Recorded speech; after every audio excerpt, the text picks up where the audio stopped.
continue to get better, to mature, and to continue to learn the defensive side of the game, I think that's going to help him in a huge way. But as far as what to expect him to be a huge part of this team years moving forward. Well, let's shift gears and let's talk about another former first-round pick, a guy who's been around the league a few more years, and that's Kailer Yamamoto. We've highlighted him in games previous. He's the only player so far for Utah to appear in every preseason game. It looks like Utah's taking a good long look at him on a PTO, trying to see if he's someone that is worth adding on a full-time contract. And deservedly so. I got to watch him very closely when he played for the Seattle Kraken last year, and I think when Kailer is playing at his best, he's in the battle. He's not the biggest guy in the world, but when he gets his legs moving and he's able to be a little bit physical, that's when he's playing at the top of his game. And I think he's been very noticeable in terms of the battle level, having a great stick, and more importantly, I think forcing turnovers in the offensive zone. He's like a buzzsaw out there when he gets going.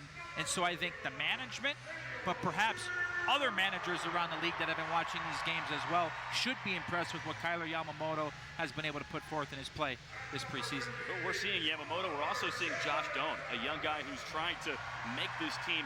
We've both been very impressed with him defensively so far in the preseason. He's had a great stick, and it's a great stick up the ice, but especially in the defensive zone. And you talk about the defensive aspect of the game, Mike. I think we might get a look at him at the center ice position. Been playing wing most of the preseason and in camp so far, so now the D-zone responsibility goes up to a 10 out of 10 when you talk about playing defense as a center in the D-zone. We are approaching the start of our game. The players are along each of their respective blue lines, and we are set for the anthem. So that means that we will step aside here on SEG Media and bring you the start of period 1 when we return.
Ball Arena, the site of our festivities here tonight.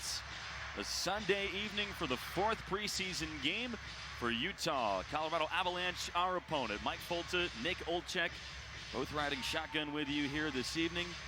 Utah will be in salt whites. It's a clean look on the road for this Utah team with rock black numerals and mountain blue trim as well.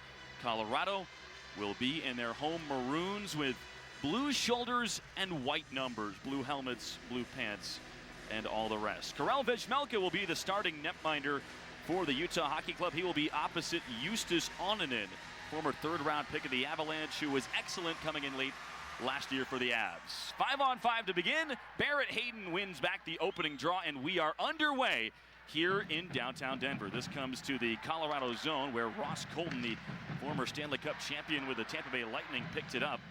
And it's moved to the line and out of the zone by Colorado. Good stick by Juuso Valimaki of Utah, number 4 in white tonight. Logan O'Connor chips one off the side of the net via the backhand. Now he circles in that far corner down to our left. This pass comes all the way out of the Utah zone and gives us a moment to catch our breath with 30 seconds in. Oh, a nice play in the offensive zone there for Mikhail Sergachev, who pinched down to keep the play alive. Unfortunately, didn't materialize. Look out, here's Callum Ritchie, wrist shot, and Vejmelka comes up with the first save of the game. He had to be ready. Looked like he got a piece of it with that glove arm. Now it's Callum Ritchie back of goal for Colorado. Button hooking on TJ Ginla. There's our first look at the 6th overall pick. Save made by Vejmelka, and he melts it down on the left edge of his crease on the left side of your radio dial.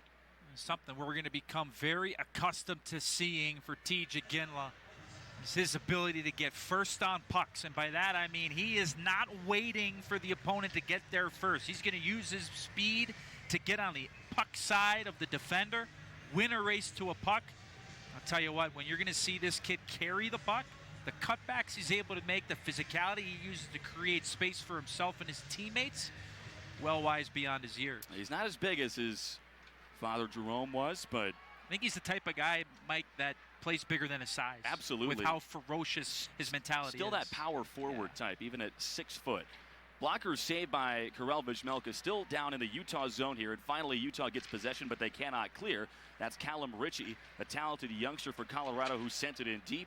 That's the 44 of Kevin Connaughton, 34-year-old out of Edmonton, who moves it up the near side wall. But once again, Utah cannot clear the zone.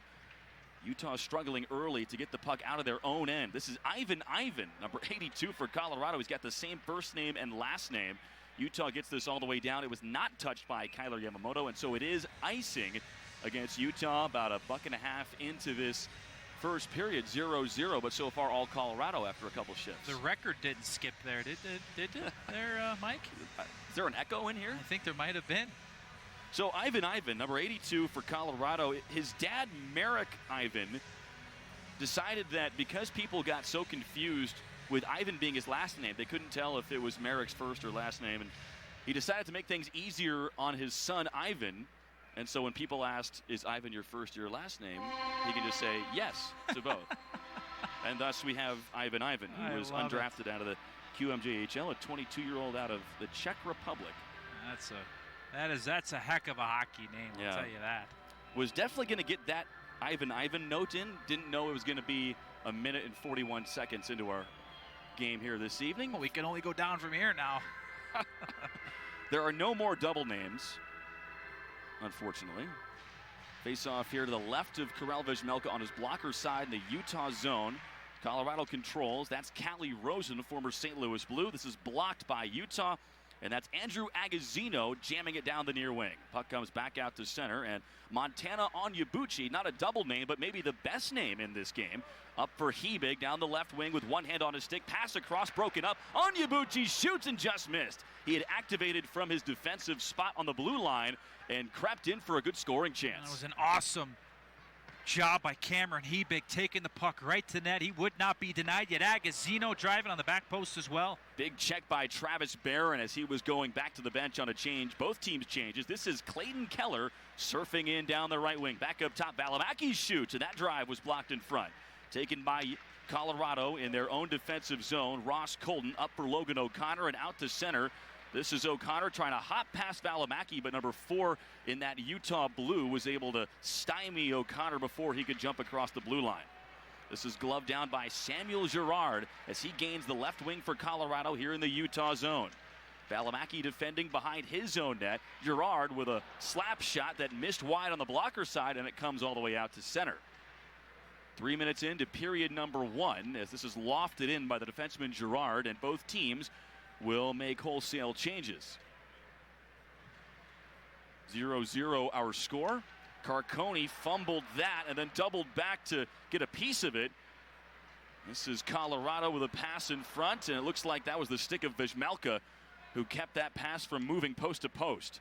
Creeping down is Eric Brandstrom. Comes back to Ritchie, who fanned on a shot. Colorado still with the puck in the offensive zone. And now Utah gathers it. This could be numbers here for Utah. It's Carcone with Iginla. Carcone shoots, and he missed the net. Iginla was moving down on that far post and was not able to get a piece of the rebound that went well wide on that far side. Carcone deciding to shoot instead of the passing option. And I want him shooting the puck, considering how he is been able to find the back of the net so far in the preseason. 3 goals. I know one of those was an empty netter, of course, but for a guy that is trying to improve his stock in the lineup, maybe get a sniff on the power play this year and get more than just fourth line minutes, that's the type of player I want shooting the puck there on a 2-on-1, so I like the idea. Just missed the net on the far side. 4 minutes into period 1, 0-0 after Colorado iced the puck. It's a little crazy to think that Carcone's last season, the one in which he scored those 21 goals, that was his first full season in the NHL. Every other year leading up, he was bouncing up and down in the minor leagues. He's 28 now, entering his 9th pro season. Yeah, he's made it to the National Hockey League the hard way and the hard path. And I got all the time in the world for a player like that who's grinded it out through the minor leagues and has proven that he can be a player here at the National Hockey League level. Chip down into the Utah zone. That's Liam O'Brien, a.k.a. Spicy Tuna, with that long red hair flowing out behind his white helmet. O'Brien down into the Colorado zone, and a quick shot just missed. That was off the stick of Josh Doan. What a quick release there off the setup by Yamamoto. And that was a great play from Kyler Yamamoto after the original forecheck and gain of possession by Liam O'Brien. Good look there for Doan right around the net front. Andrew Agazzino and Cameron Hebig in on the forecheck for Utah in the Colorado end. This is chased down by Joel Kiviranta, who got run into the wall by Montana Onyebuchi. Up ahead comes Colorado into the Utah zone. Vejmelka comes behind his net to play the puck, and it's forced out to center by Utah.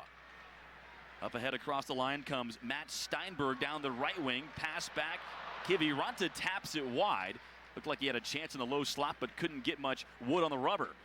Angled off the near side wall, but kept in. No, it was not. Oliver Shillington could not hold the line for Colorado, and so we get an offside whistle and a stoppage. Well, something very evident to me here in the early going has been the willingness of the Utah Hockey Club defensemen to pinch down at the offensive blue line to try and keep plays alive. But in order for a defenseman to do that, the prerequisite is to have a forward, the high forward closest to the blue line, to file in behind that defenseman to fill in case the puck gets by. Remember, it was Mikhail Sergachev on one of the earlier shifts. That time it was Onyebuchi who came down, and though he didn't get the puck, he got part of the man. And as a defenseman in that spot, of course you want to get the puck and the man, but you have to get one of those. So good to see Onyebuchi getting involved physically in the early going. Yeah, he's a physical player, had 145 penalty minutes with the Tucson Roadrunners last season. That was a career high for him. We're just over 5 minutes into the first period, a scoreless first period so far. Utah moving left to right. Clayton Keller glides in down the left wing. Now Gunther deals it up top. Sergachev rips one on net, and Onanen comes up with his first stop of the evening. Puck on the near side wall as Gunther bangs bodies with Samuel Girard. Gunther getting jostled around, and now it's Keller dealing it back up top. Sergachev again, delays, shoots high. He ripped that one over the crossbar just by an inch or two. Gunther taking a whack at a loose puck, and Girard is able to capture this for Colorado and move it to center. It's dumped in by the Avalanche. Oh, 2 great looks for Mikhail Sergachev from very similar areas. He had some net front presence. Barrett Hayton trying to get in the eyes of Annanen. And a little bit more offense from the back end for Utah. Just unfortunately, Sergachev not able to find the back of the net.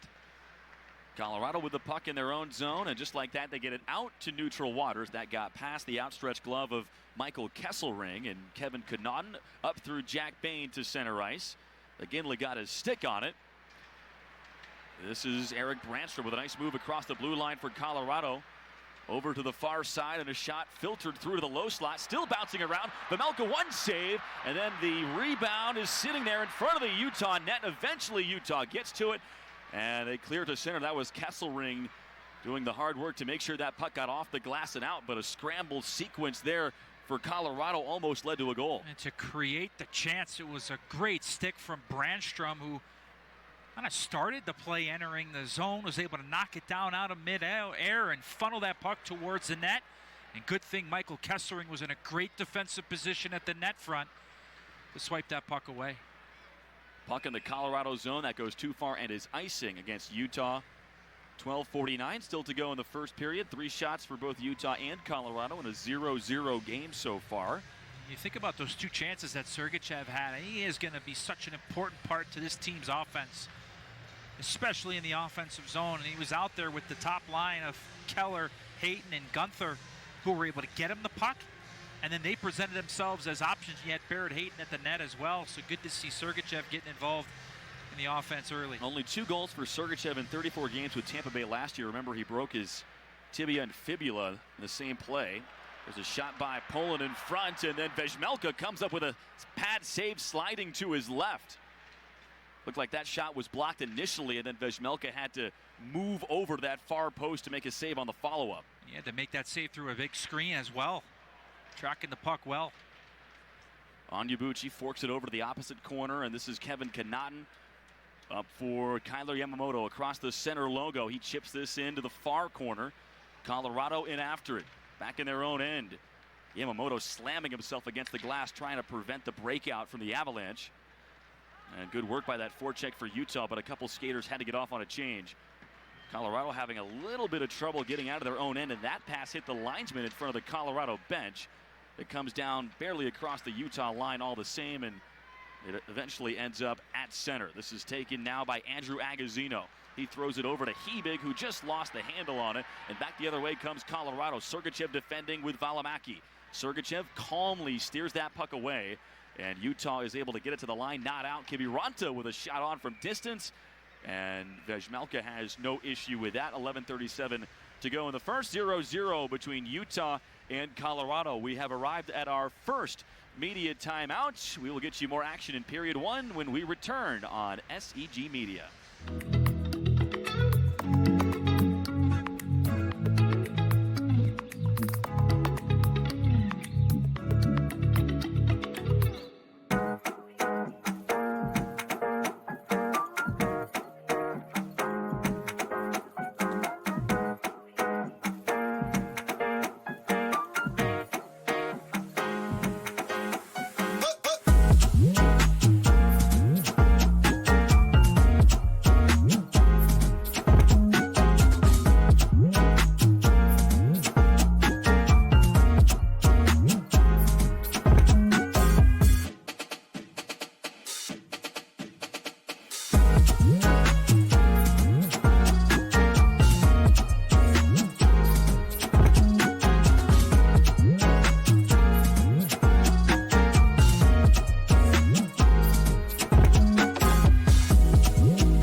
First period, no score between Colorado and Utah. Mike Fulton, Nick Olczyk so far. Utah has spent a decent amount of time in their own D zone so far, avoiding some close calls. Well, I think for the Colorado Avalanche is that they've been able to press Utah into some mistakes. And I think from Utah's perspective, defensively, just making quicker, harder plays. And that's not just on the defenseman or the center. It's for the wingers to be able to get to the wall, get to be an option for their defensemen on breakouts, but just a little bit quicker and harder in the D zone is going to help them spend less time in their own end. Barrett Hayton just plowed right over Ross Colton at the dot. That's one way to win a faceoff. And this comes out to center for Utah. Clayton Keller kicks it across the blue line, and then Logan O'Connor steals it right back and clears to neutral ice. Valimaki hitting the refresh button. This is Keller. Rink-wide pass gets broken up, and Colorado is able to force this in deep as Valimaki retrieves. Takes a hit from O'Connor. This puck comes around to the right point. Then back along the half wall, Colorado has it up high. Wrist shot just glanced wide of Vezmelka in net for Utah. Sergachev defending along with Hayton now at the goal line. And this is Valimaki, who pulls out the 9-iron. Looked like you on the golf course, Nick. Got that all the way down to the opposite blue line. More of a pitching wedge for me. 150 yards. That's your distance there, huh? With the inflatable arms on, yes. Here comes Callum Ritchie. He buzzes across the blue line. This filters in on net. And Vezmelka puts a stop to the action by tossing his glove on top of the puck with 10:37 left in the first period. Another D-zone faceoff here for Utah. And I didn't mind that play. The kind of the Hail Mary flip to the neutral zone from Juuso Valimaki that you so eloquently described, Mike.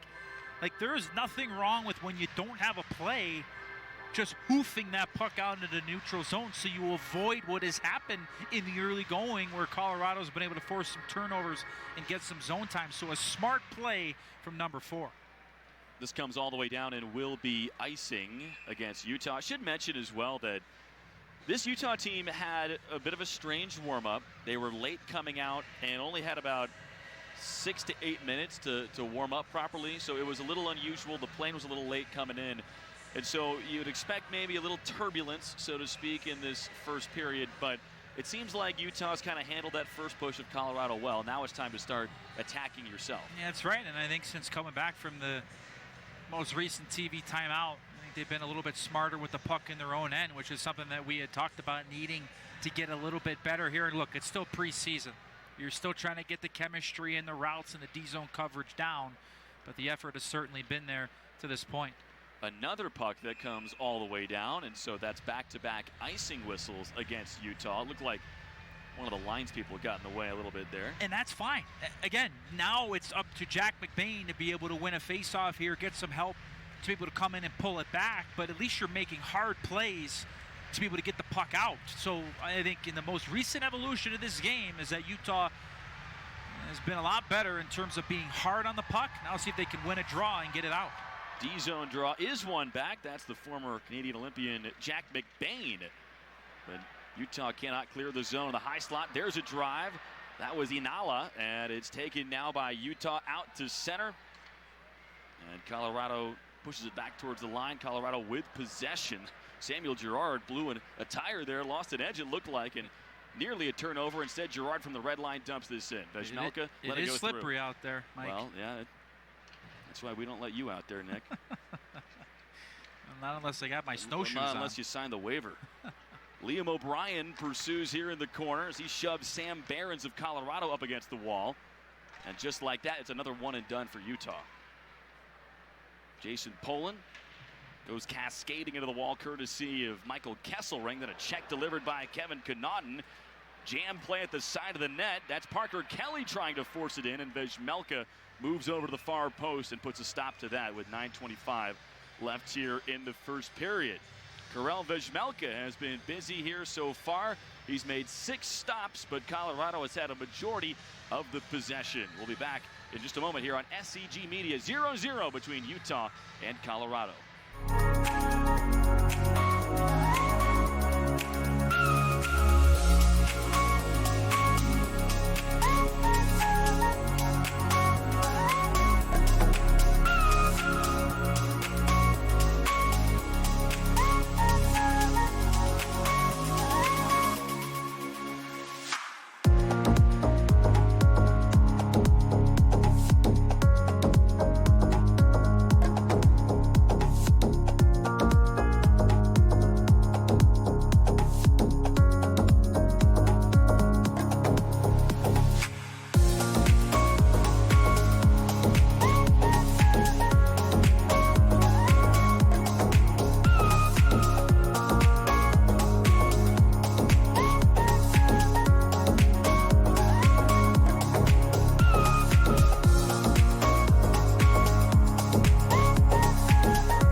Utah and Colorado, 9:25 still to go in our opening chapter of this evening's story.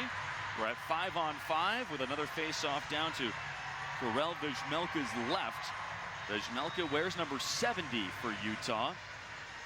28 years old in his 4th North American season out of the Czech Republic. Face-off is won by Colorado in the Avalanche offensive zone, then sent back around behind Vejmelka as Utah defends. Good hip check delivered by Kevin Connaughton. He's been physical here in this first period. So is Travis Barron, who's jousting for the puck right now. This comes back to Sam Barons of Colorado, different spellings. And Connaughton jumps onto this loose disc and outlets. Here comes Utah across the timeline at center.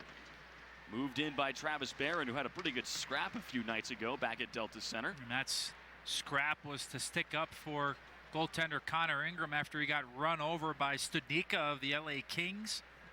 He was able to stand up for him and spend 5 minutes in the penalty box. That's leadership. That's team toughness, and great to see Travis Barron doing that for Connor Ingram. This is Clayton Keller as he knifes in across the blue line and floats one high over the glove of Onanen. The net has become dislodged, and we should get a whistle here soon.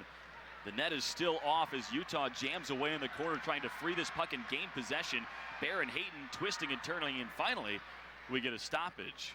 8:20 still to go in the first. 0-0. That net came off about 20 seconds ago.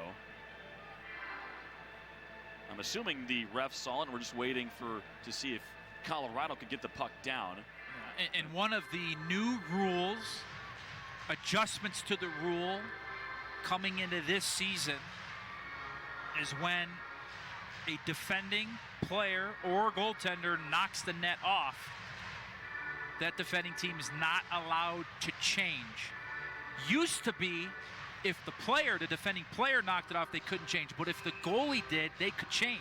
So sometimes you got the goalies trying to take advantage, knock it off, knowing their team is tired, to be able to get some fresh bodies on the ice. No change allowed there. Not really one of those situations because Colorado is not dead tired. But that is an adjustment coming into the new NHL season this year. Barrett Hayton at the offensive zone face-off, and he will get kicked out.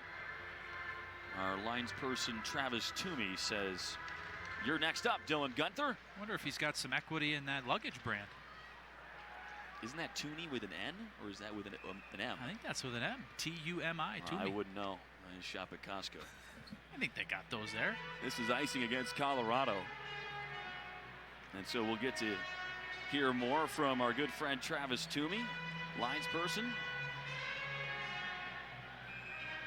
Face off in the attacking zone for Utah. Top line on the ice of Keller, Hayton, and Gunther. This trio has created some scoring chances already here in the first 12 minutes or so. Got all the skill in the world and some great chemistry. They just seem to know where each other are at all times. This is kept in the zone by Gunther. He attacks the net. Gunther pass back. Shot by Hayton. Saved up high by Justus Onanen.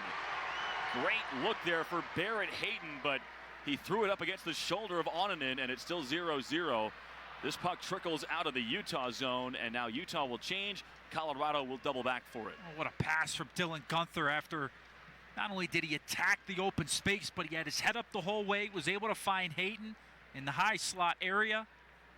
And he let that shot go, forcing a save. And we might have a misfire here on the part of Utah, I believe. We're going to have too many men on the ice. So Utah had 6 guys out there in that last switch.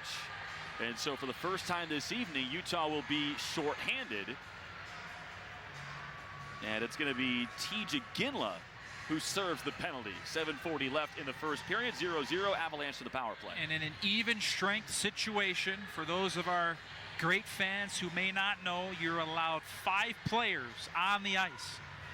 And as soon as a 6th player goes onto the ice, and either that player plays the puck or has an impact on the play, getting in the way of an opponent, that's when both the referees and the lines people can make that call for too many men on the ice. So if you've got 6 or 7, sometimes there's miscommunication on the bench. A player doesn't know who he has, or he doesn't hear the coach, or just maybe isn't paying attention in that moment in time. That's when you get called for the too many men on the ice. We'll see if the PK can kill it off. Power play time for Colorado. This was the 5th best power play in the NHL last season. Of course, many of the top guns not in action tonight for the Avalanche. Samuel Girard quarterbacking the top unit. Ivan fanned on a shot that goes behind the Utah net. Kesselring defending behind his own cage. This is Girard right point. And then he gave it away, but wait a minute, another penalty has been detected.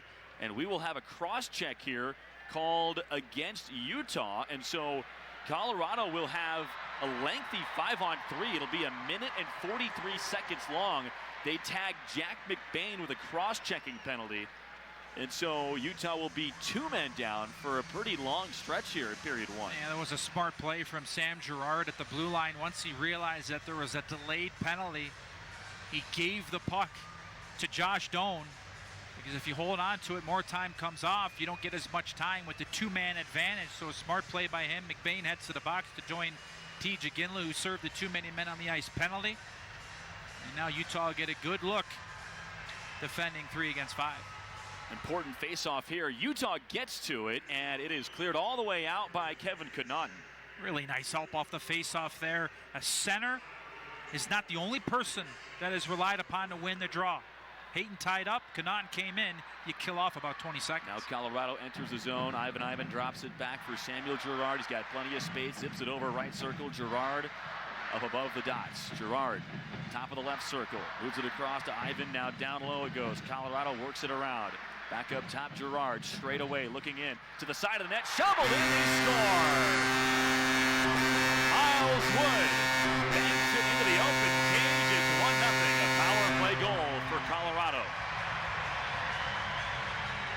Well, it's quick passing from the Colorado Avalanche in a 5-on-3 situation. Sam Girard makes a quick play down low. Ivan to Miles Wood, who just makes a quick little body adjustment. He's at the net front screening. And Kevin Connaughton caught on the defensive side. Not a whole heck of a lot he could do there, as he's trying to cover about 3 different players at the around the net front. And Wood, all he's got to do is swivel those hips, have his feet face towards the net, and slam dunk into an open net. That was a pretty sequence from the Avalanche. Just under 7 minutes left here in the first. That power play goal wipes away the penalty of the too many men on the ice that was being served by T.J. Ginla. So we still have Jack McBain in the penalty box right now for the next minutes and a couple seconds.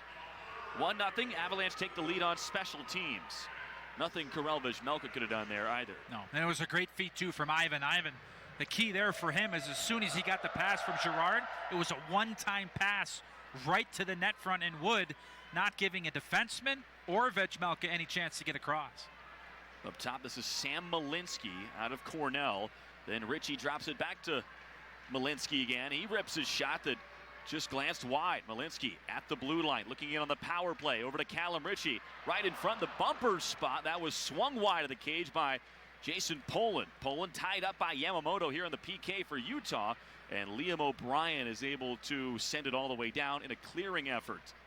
15 seconds left on the power play for Colorado. We're at 5-on-4 right now. 1-0 game as the Avalanche come through center, stolen by Michael Carcone. He walks it across the blue line and bounces this in on Onanen, who sets things up for Ross Colton. Now this is Malinsky trying to Hail Mary bank play, and Vejmelka has to try and play that. It's at the side of the net. Brandstrom comes crashing in, and now it's Colton on the near side wall. Josh Doan defending, but he can't get it out of the zone. Good spin there by Sam Girard. He hits O'Connor on the tape, and a high shot saved by Vejmelka. Buck around to the near side. Brandstrom left point. We're at 5-on-5 now. Penalty time is over. Girard twisting and turning, trying to get away from Carcone, and Carcone got just enough of Ross Colton to make sure that puck got back out to center. Even strength hockey with under 5 to go. 1-0 Avalanche. O'Connor fends off Clayton Keller, who takes him down on that far wall, down to our left. T.J. Tynan, who has been an outstanding player at the AHL level, flips one back to the blue line, and Colorado has to tag up and regroup here. Big check delivered that time. That was Montana Onyebuchi giving the body to Joel Kiviranta. He has been very noticeable here in the first period so far. Physical, not just in the offensive zone, but off the rush there, standing up, getting in the way, and denying rush offense for the Avs. This is Dylan Guenther. Signed his 8-year extension just the other week. That'll start next season at over $7 million a year. Guenther down to the corner. Belted from behind by Sam Behrens as the top line tries to work the puck around here for Utah. Under 4 to go in the first period, 1-0. Looks like that puck is trapped under Barrett Hayton, who's looking around for some help. Those magnetic boards are working great tonight. Yeah, this puck ain't going anywhere. Clayton Keller is just watching and waiting. It's like us on the tarmac. Now it's a 4-car pileup. Gunther's in there trying to jam it free. Eventually, it's loosened up. Valimaki flips one towards the cage, but it was easily blocked by Colorado. And Sam Barron sends it off the stick of Ivan all the way down to the Utah zone. Both teams making changes here as Utah takes the puck in their own end. This is Gunther. An aerial flip out in between the blue lines. Shillington looking up ice, and it's fed in by Ivan. He goes off to the bench on a change. 3 minutes left in the first period. 0-0 game. 4 shots on goal so far for Utah. 9 for Colorado. Cameron Hebig works to get it back, and here comes Hebig down the far side wall. Hebig shoots, glove save by Onanen. Quick shot there by Cameron Hebig. He is a water bug on the ice as Kesselring runs back to defend, and defend well. Jere Inala, and we'll get a penalty coming up against Colorado. Delayed call coming up, so Vejmelka back to the bench, and Utah has a 6-on-5. Sharply up ahead, this is Keller moving in. Keller, pass it back. Hebig, one more pass for Agazino off the side of the cage. He feeds it back in front. This comes all the way back out to the blue line, and Utah is in no hurry here. They will reset from the neutral zone. 6-on-5 with Vejmelka on the bench right now. Delayed call against Colorado. Michael Kesselring casually walking things back into his own end as now he starts up his engines, and this is T.J. Ginla gaining the blue line. Puck is poked back, and now it's Gunther. Gunther hands it off to Kesselring. Quickly moving it now for Gunther near circle. Gunther, button hooks. One-timer, Kesselring, save Onanen. Keller back over for Valimaki, right circle. Pass to the high slot, broken up and eventually touched by Callie Rosen of Colorado, but we will have a power play for Utah when we come back. After this break, it is 1-0, Colorado leading after we had a power play goal from Miles Wood, but Utah will be heading to the man advantage when we return on SEG Media.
Nothing the score, Colorado leading Utah, but Utah is on the power play for the first time here this evening, trailing by a goal.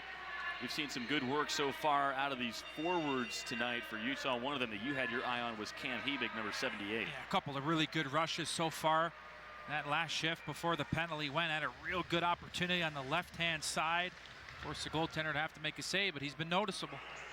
Face-off won by Utah in the offensive zone, so Utah can set up on the power play here.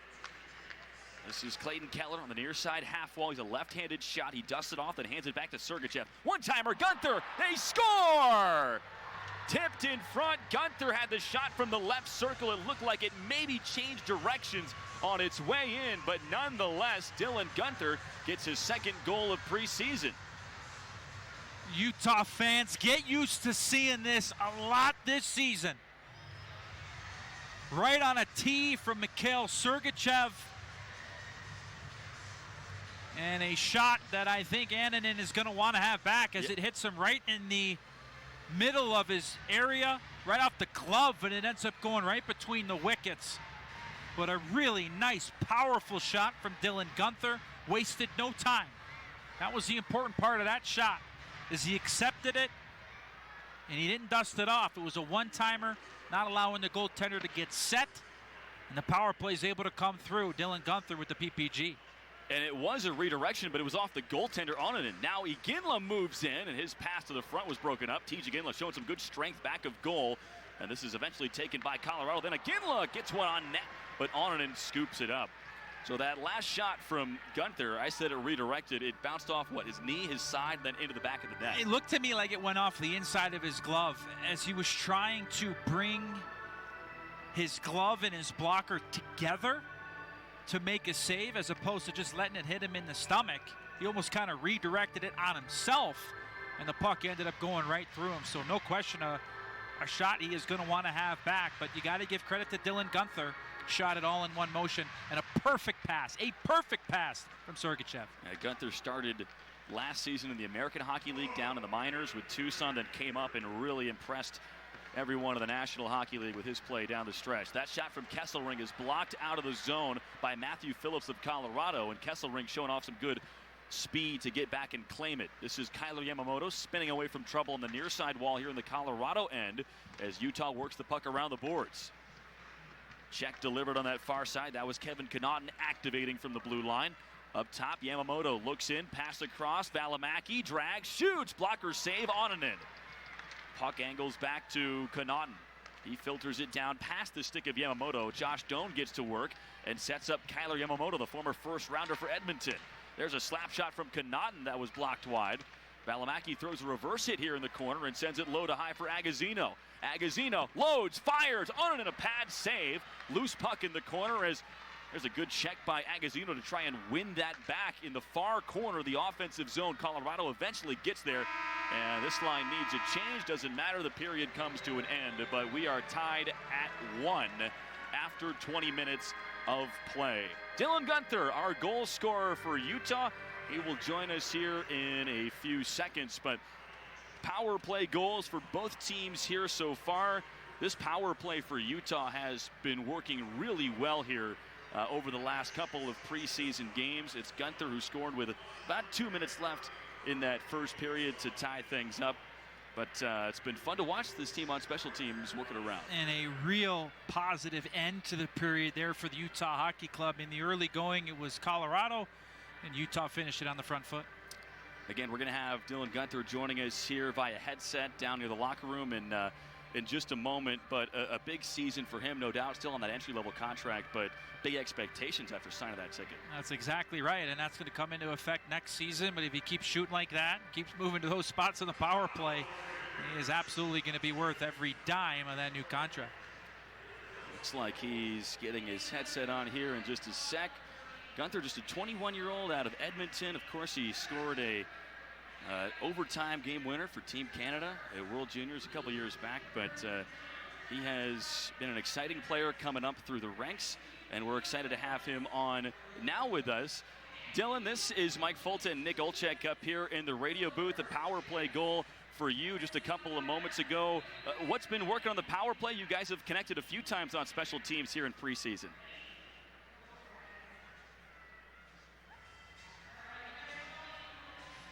The power play too, so I think keep it simple and good things happen. Well, Dylan, first off, great shot by you, but I want you to take our listeners inside to how good of a pass it was for Mikhail Sergachev and how it was right in the middle of your stance, which allowed you to be able to one-time that. What did you see on the pass from Sergachev? Yeah, nice play. Pretty good puck movement from Hates, Kels, and Sergey up there, and yeah, he gave me a nice pass. You can't one-time if you don't get a good pass, and it's kind of a lucky shot, to be honest. So. But lucky enough went in. We got a couple of games left here in the preseason before that home opener on October 8th. Just give us a general feel of your confidence level heading into this next pro season for you. Yeah, I think just trying to get better every game. That's what the preseason and training camp's for, is trying to improve every day, tighten up on the structure, and make sure that when the first game hits, we're ready to go. Dylan, thank you, and good luck the rest of the way. Yeah, thanks. That was Dylan Guenther joining us from down just outside the Utah dressing room. We will bring you a first intermission report here in a few moments on SEG Media. 1-1 between Utah and Colorado.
Here at Ball Arena, where we are tied at 1 after 1 between Utah and Colorado. Mike Folta and Nick Olczyk, happy to be joining you on SEG Media. Interesting 20 minutes, couple of power play goals there. Colorado scored in the 5-on-3, and then Dylan Guenther answered back for Utah later at 5-on-4. Felt like Colorado controlled a little bit more of the pace there, but what did you see in that first 20? Well, I think in the first probably 10 minutes, the Avalanche were taking it to Utah, especially in the defensive zone, winning more races to pucks. But I felt like as the period went on, Utah settled into the game. They started to play on their front foot. They started to get pucks behind the Avalanche defensemen, forcing them to turn. And when they turned to get pucks, there's a Utah forechecker right on their backside, able to force some turnovers. So I liked the way that they played in the last half, and especially the last 3 or 4 minutes of that period, because they were on the front foot and did not allow the Avalanche any time to breathe in their own defensive zone. One guy that we didn't really highlight, but who made some really nice plays, Michael Kesselring back on defense. He's the one who drew that penalty on Jere Nale for Colorado that eventually led to the power play goal. He's made some really good plays, and you can tell this is a big year for him, and he looks ready to take that next step with his skating. And you're looking for him to just keep things simple, right? A good, crisp, clean breakout pass every time. And I think another element of his game that he can continue to evolve on is the physicality. He's a big man. And if you're a forward and you're trying to get by him or you're battling at the net front, do not want to be going up against a guy like that. So I think the physicality is another part of his game that he's going to continue to evolve, but a strong opening period for him, especially with drawing the penalty. 1-1 with 20 minutes in the books. We have more in our first intermission report coming up in just a bit here on SEG Media.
between periods 1 and 2 here at Ball Arena, tied at 1 between Utah and Colorado. Dylan Guenther is Utah's goal scorer here tonight. He is number 11, one of the players we had our eyes on from the jump this evening. He's number 12 for Utah, and that's T.J. Ginla. We saw him for a couple minutes, a couple shifts there in that first frame. His little first taste of the pros. And 2 shots on goal for T.J. Ginla there in his first ever preseason game in the National Hockey League. And I think one play that really stood out to me was a spinning backhand shot that he had about 4 feet out from the Colorado net.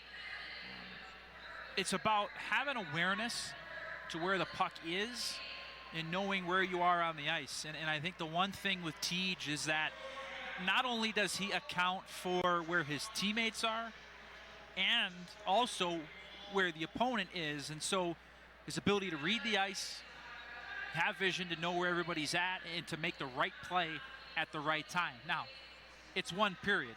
We're going to be able to see how the rest of the game goes, but you just see how he's able to read the game, and he knows the right spots to be in. But I think in the offensive zone specifically, he supports his teammates. He's not one of those skilled players that just kind of floats around and goes to the open areas. He's going to get in there. He's going to battle. He's going to be the first forechecker in to try and win the puck back for his teammates.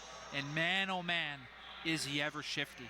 To create space, as we've been talking about, to knife away, to be able to find one of his teammates. I think that's his greatest asset, is how he sees the game and how he thinks the game. When he sees a play, he's able to make it right there. A lot of players, they see a play, they got to dust off the puck, they take an extra second, and by the time you take that extra time, there's already a defender that's going to be right on you. Well, we're getting a little taste of one of the things that I'm so excited for him about, and that's just how, kind of what you were touching on, he scores in a variety of ways. You go back and look at his highlights in junior, he scored from above the circle sometimes, above the dots, but he's also being physical in those tight areas. And you were touching on earlier in the first, he's stronger than what he might read on the roster sheet. He's very well built, and that has shown so far, kind of bouncing around, pinballing in behind the net and also in front of the net. Yeah, you don't have to be the biggest guy in the world to be physical. A lot of different ways that you can do that. It's just by getting in the way of the opponent or going through the hands or laying a body on the forecheck. And though you're not putting the guy into the third row, you're still separating man from puck, being able to take it away and possess it on the offensive side. So long career ahead of him, and nice to get a taste in the opening 20. We will see more of T.J. Ginla and the Utah Hockey Club here coming up in just a few moments. But first, we're going to step aside briefly here in our first intermission report on SCG Media.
Still a couple minutes left in our first intermission. Then we'll get you the start of period number 2, 1-1 between Colorado and Utah. Nick, earlier we were kind of taking a look back on what you had seen in the previous 20 minutes. We highlighted TJ Ginla, but let's take a look forward here into the second period and some things that you would like to see changed from a Utah lineup that's not exactly what it's going to look like in the regular season. Well, there's going to have to be, I think, some defensive zone changes that take place for the Utah Hockey Club. But I really do thought, and I think it got a lot better as that period wore on, where I think early it was a little hesitant to make plays in the D zone, holding on to pucks for a little bit too long. And then they started to they didn't have a play. They made a harder play to get the puck to the neutral zone, relieve some pressure, and then everybody's able to reset, get up ice, and meet the rush of the Avalanche as opposed to just being suffocated by it in a defensive zone. So I think cleaner exits out of the D zone is going to help them on the offensive side because they're going to be able to get to the transition game a little bit quicker. Thank you. I know you were having a little snack. You just had to rejoin us there. I for a love moment, popcorn. But, popcorn is my favorite. and you like to share it, too. Some quick scores from around the rest of the NHL here on a preseason Sunday. The Stars are leading the Wild 3-0 in the third, and Ottawa is up 2-1 on the Pittsburgh Penguins early in the second period. We are getting ready to bring you the second period here at Ball Arena. So let's go to break. When we come back, it's the start of the second here on SCG Media.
1-1 here in the Mile High City. Utah and Colorado tied entering period 2 at Ball Arena.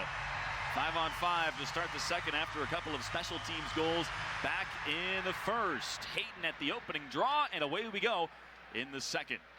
Justus Onanen in net for Colorado, and Karel Vejmelka in between the pipes for Utah. This is Colorado across the line with Miles Wood, the Avalanche goal scorer. That pass broken up. Good stick by Barrett Hayton to get it out of the zone. And then he sets up Clayton Keller through center. Keller leaving it back for Gunther, across for Hayton. That pass was deflected on its way to its intended target. Gunther tracks it down to the half wall. There's a blocker save by Onanen on a sneaky shot. This is back at center, and Utah will recalibrate. Mikhail Sergachev, looking to become Utah's #1 D, sends this off the wall and in on goal. Onanen will freeze it. No, he'll keep it moving. This is off the boots of TJ Ginla. It's his first appearance in a Utah sweater. He missed part of camp with a lower body injury. Did not participate in the rookie face-off. Number 12, Ginla, 6th overall pick by Utah. Big check there by Kevin Connaughton. It's the second one he's delivered in this game. And then Jere Inala got taken down behind the play and will get a penalty called. It looks to be against Utah. They're checking Inala for blood to see if it's going to be a double minor. And it's just going to be 2 minutes, I believe. That's the, or it is going to be 4. Let's take a listen in. Utah. It is a 4-minute double minor against Utah. And for those of our fans watching on Utah HC Plus, a high sticking penalty is going to be called when you are not under control or in control of your stick, and it makes contact with another player's face. The reason why it's not a 2-minute minor and it's a 4-minute is because there is an apparent injury on the play. Usually the telltale sign of that is some blood. Doesn't always have to be blood specifically, but an injury on the play. That was the case. Iginla goes to the box. So TJ Iginla in the penalty box. It's a double minor against Utah, and so Colorado sets up on the power play. That shot from Girard redirected in front of Vejmelka, and it's cleared out by Mikhail Sergachev. So the first 15 seconds of this double minor have already melted away. Girard will lay it back. This Colorado team last year could score seemingly at will. They were the leading scoring team in the National Hockey League.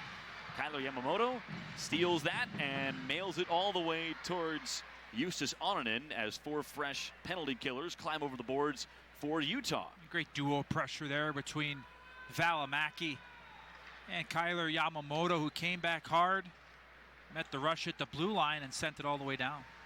Jason Poland gets taken up against the wall by Dylan Gunther. Good work on the PK here by Gunther. Also of note, no Kevin Stenlund, no Alex Kerfoot in the lineup this evening for Utah. Those are 2 of the top penalty killers for head coach Andre Tourigny. This is cleared out by Michael Kesselring. Power play time is already a minute old. As re-entering now is Sam Malinsky. Malinsky drives it in on the backhand, scores!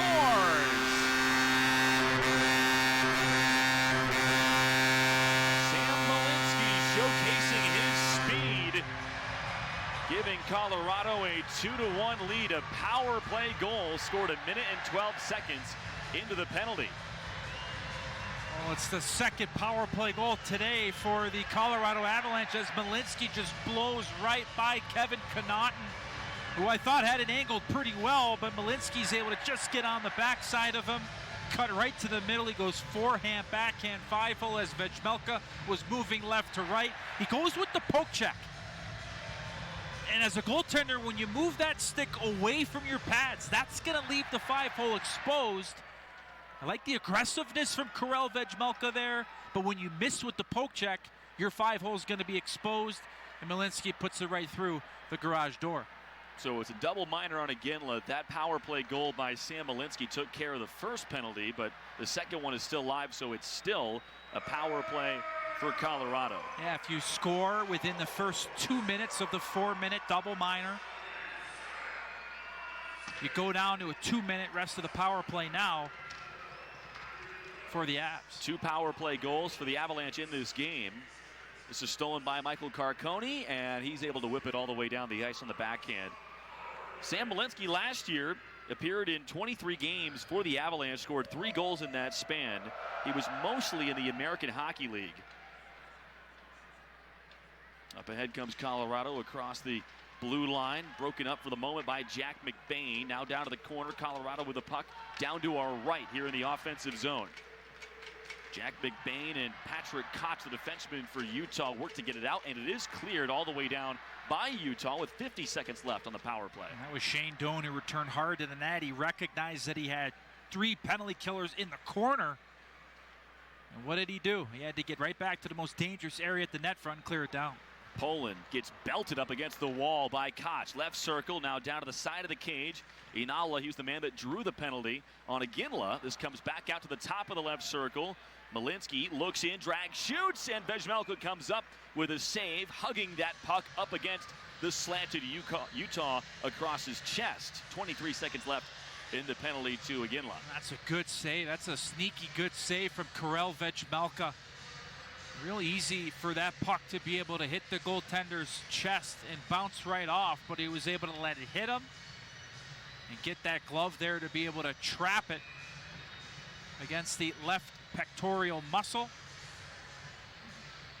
Just took everybody through some anatomy class there. Yeah, that's right. That was a great pull. Surprised myself. Face-off coming to the right of the Utah net. Right? That's the pectoral, right? I think you're right. I don't know enough to call you out, so I'm going to let you win this one. Hold on, let me call up my Your pectorals are looking pretty good. You work out today? Yeah, you know, it's all natural. That's right. I'm going to call my 7th grade anatomy teacher. Mr. Smith. Face-off won by Colorado in the offensive zone on the power play. Pad save, Vejmelka scramble in front, and the goaltender for Utah eventually finds it and covers it, squeezing those pillows together. It was somewhere underneath him, but we stay at 2-1, 4 minutes into the second period and 16 seconds left on the Avalanche power play. I'll talk about a mad scramble. Great tip at the net front from Logan O'Connor, and then it's just madness as Vejmelka ends up about 2 feet out of his crease. Showing some great athleticism. Wasn't really sure where the puck was, but he knew it was under him. Just trying to keep it under him so it wouldn't spur loose. And the face-off happens. Face-off won by Colorado again. Another redirection. This one missed the net. Taken down the wall by Eric Brandstrom, who muscles it back of goal. Juuso Valimaki tied up a bit, but Utah claims this with Barrett Hayton, who stick handles right through his own crease, but does clear it out to center. Iginla out of the penalty box, and we are at 5-on-5. Hayton gets knocked down, no call. Slap shot on the one-timer from Shillington. Didn't get much on it. Puck on the side of the cage here in the Utah end, and that is Mikhail Sergachev who takes over now.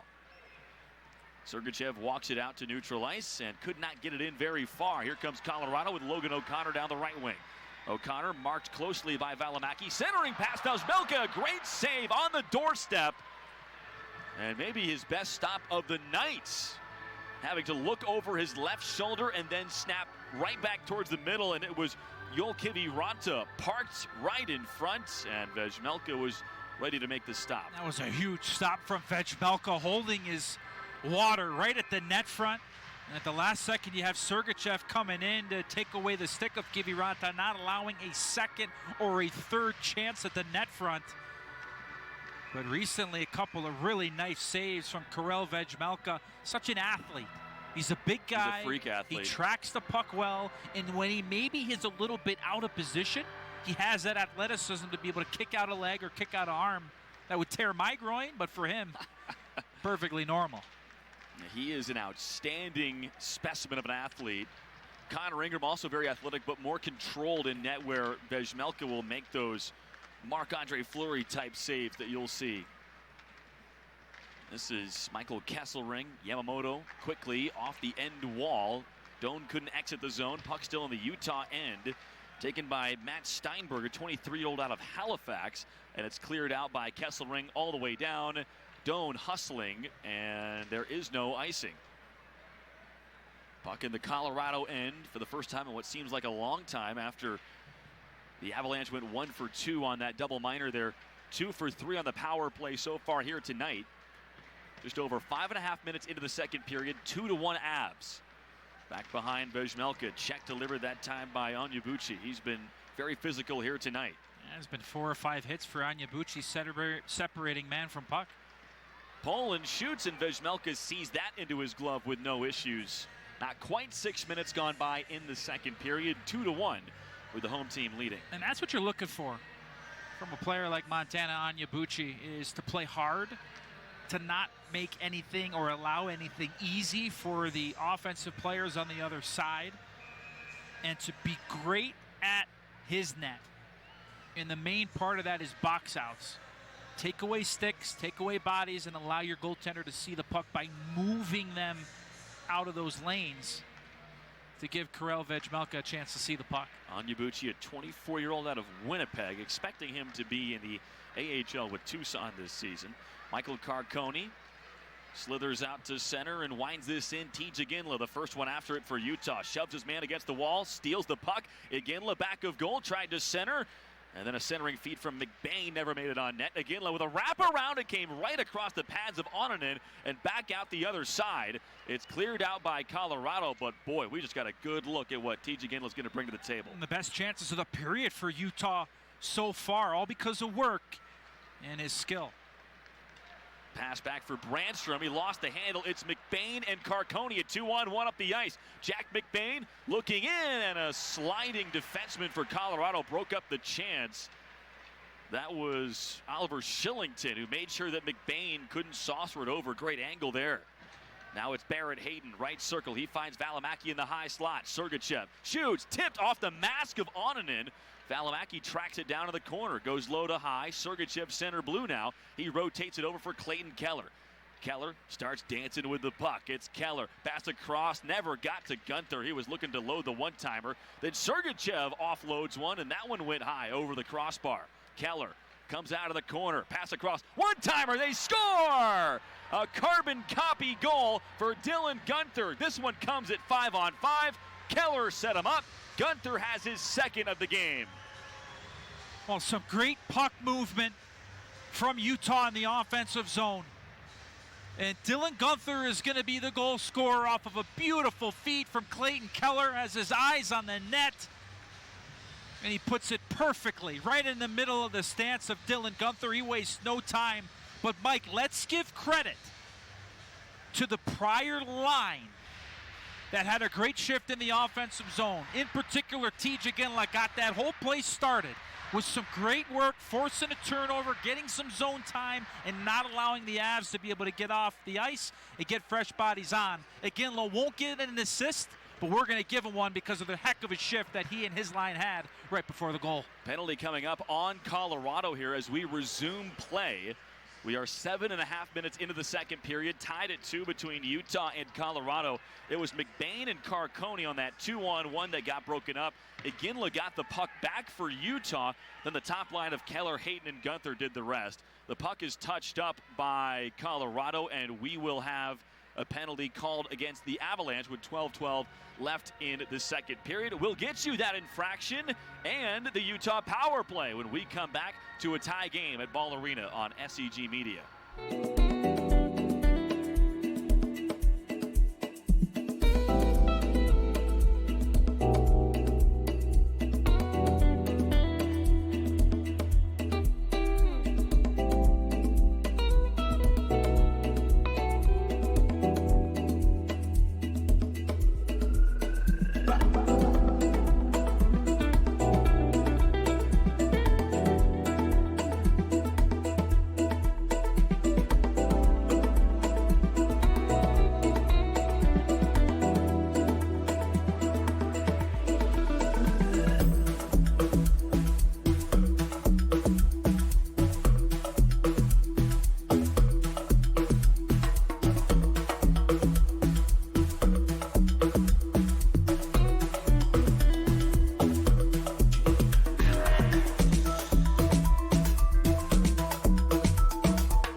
Play time for the Utah Hockey Club. They're 1 for 1 so far. This is their second of the game. 12:12 left in the second period. We're tied at 2. Dylan Gunther has both of Utah's goals so far, and he will set up on this left circle. Barrett Hayton will be at the draw as we return to action here at Ball Arena. Ross Colton was booked for boarding before we cut to break. That was the nature of the call.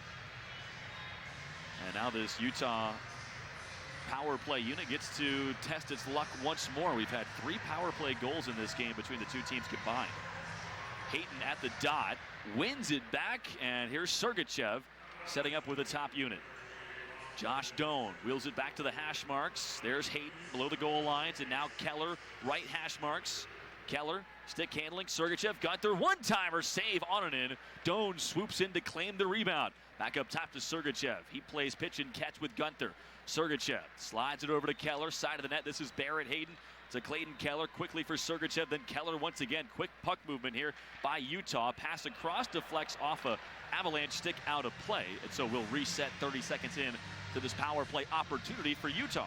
Yeah, strong stick there in the middle by the Avs, not allowing the cross-seam pass to go from Keller as he was looking to get it to that flank for Dylan Gunther, who was looking for a hat trick from that same area on the ice. The face-off to the right of the Colorado Avalanche net. Some great movement, as you had mentioned, Mike, so far.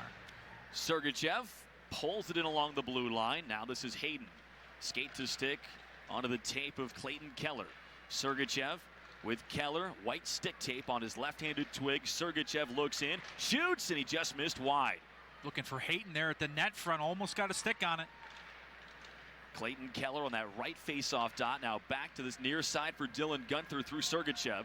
Sergachev has to run this down as the PK for the Avs thinks they smell blood in the water trying to get this loose puck, and they do. Here comes Colorado shorthanded with numbers up the ice. It's O'Connor with a shot stifled by Sergachev, blocked out of play with 52 seconds left on the penalty timer. That's a great recovery from Mikhail Sergachev.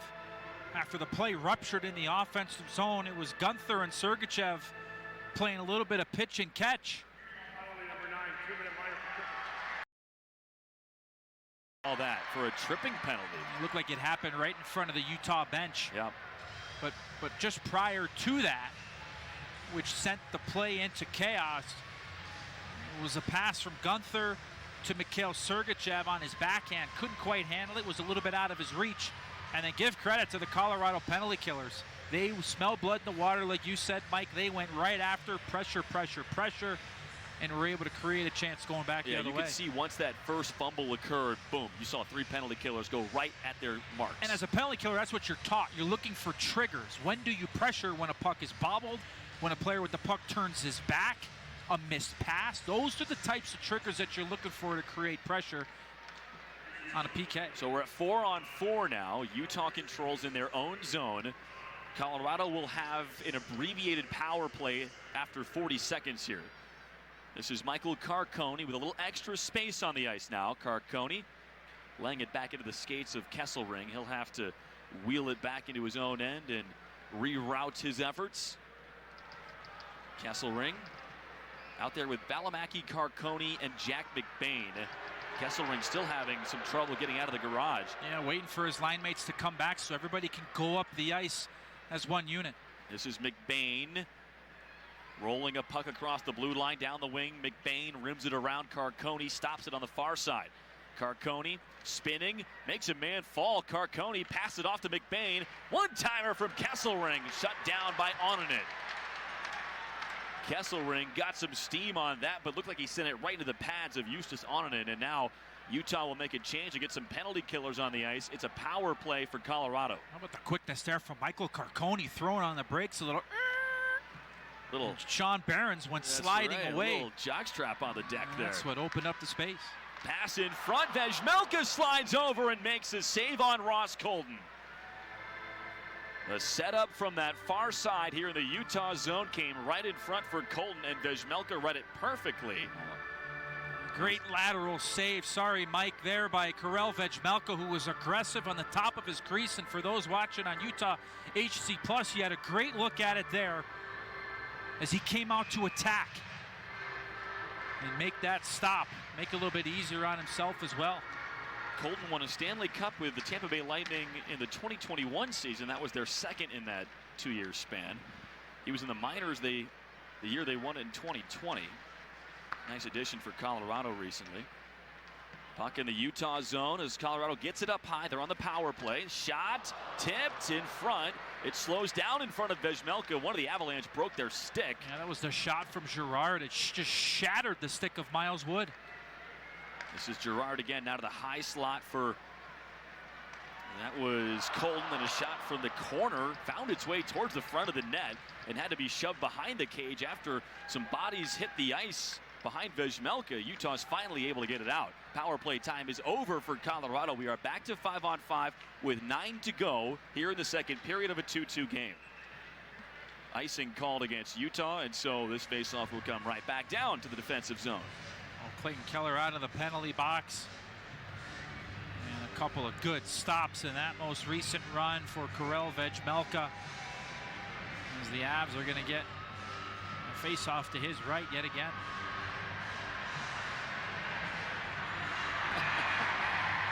Got some lookalikes here on the screen. I think that guy kind of looks like you, Nicky. Huh. Maybe around, similar hair. Around Christmas time. St. Nick. McBain at this face-off, and we jumped early, so we'll try it again. McBain at the dot, a 24-year-old, had 8 goals and 26 points in 67 games last year with the Arizona Coyotes. He's looking to increase that total, and he'll probably be playing with some really talented players as well. Patrick Koch, the check, steals it away, and then Koch gets run behind the play by Parker Kelly. This rolls in on Justus Ononen here in the Colorado zone, and he keeps the play alive. Avalanche looking to break out against the forecheck of Clayton Keller, who almost stripped Sam Malinsky of the puck. Relentless and good on Clayton there to be able to put pressure with his stick, but not taking a penalty as he almost forced a turnover. There's Onyebuchi doing some more damage. He knocked the helmet off of Jason Poland. Josh Doan lofts this in from center ice. Agazino going after it for Utah. Malinsky scored a goal earlier trying to fend off the forecheck as Cameron Hebig delivers a body blow that time on the far wing. This is Koch rescuing the puck, and he springs his man Hebig up ahead. Hebig in the clear on the backhand. Where is it? Ononen has it saved. Hebig started dancing like a minnow in shallow water, pulled it to his backhand, but couldn't beat the blocker of Justus Ononen. And that brings us to a stoppage in play. It gives us a chance to slow down our heart rates. Utah nearly took the lead right there. Under 8 to go in period 2. We are tied at 2 between Utah and Colorado on SEG Media.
Just under 8 minutes to go in our second period here at Ball Arena. 2-2 between Colorado and Utah. Just had a great scoring chance on a clean breakaway for Cameron Hebig. He put on some nice dance moves in front of Justus Ononen, but two can tango, and it was a good blocker save. Yeah, Hebig has been very noticeable in this game so far. Had a great chance in the first period, took the puck to the net as well later in the first, and then had that really nice look because of the great quick up from Patrick Koch. Face off here in the attacking zone for Utah. Jack McBain at the draw. It's won back by the Avs, and Ononen will just melt this down with T. Jaginla menacing. So another face-off coming up to the blocker's side of Mr. Ononen, the 24-year-old out of Kampili, Finland. Played a little bit in the National Hockey League last year with the Avalanche.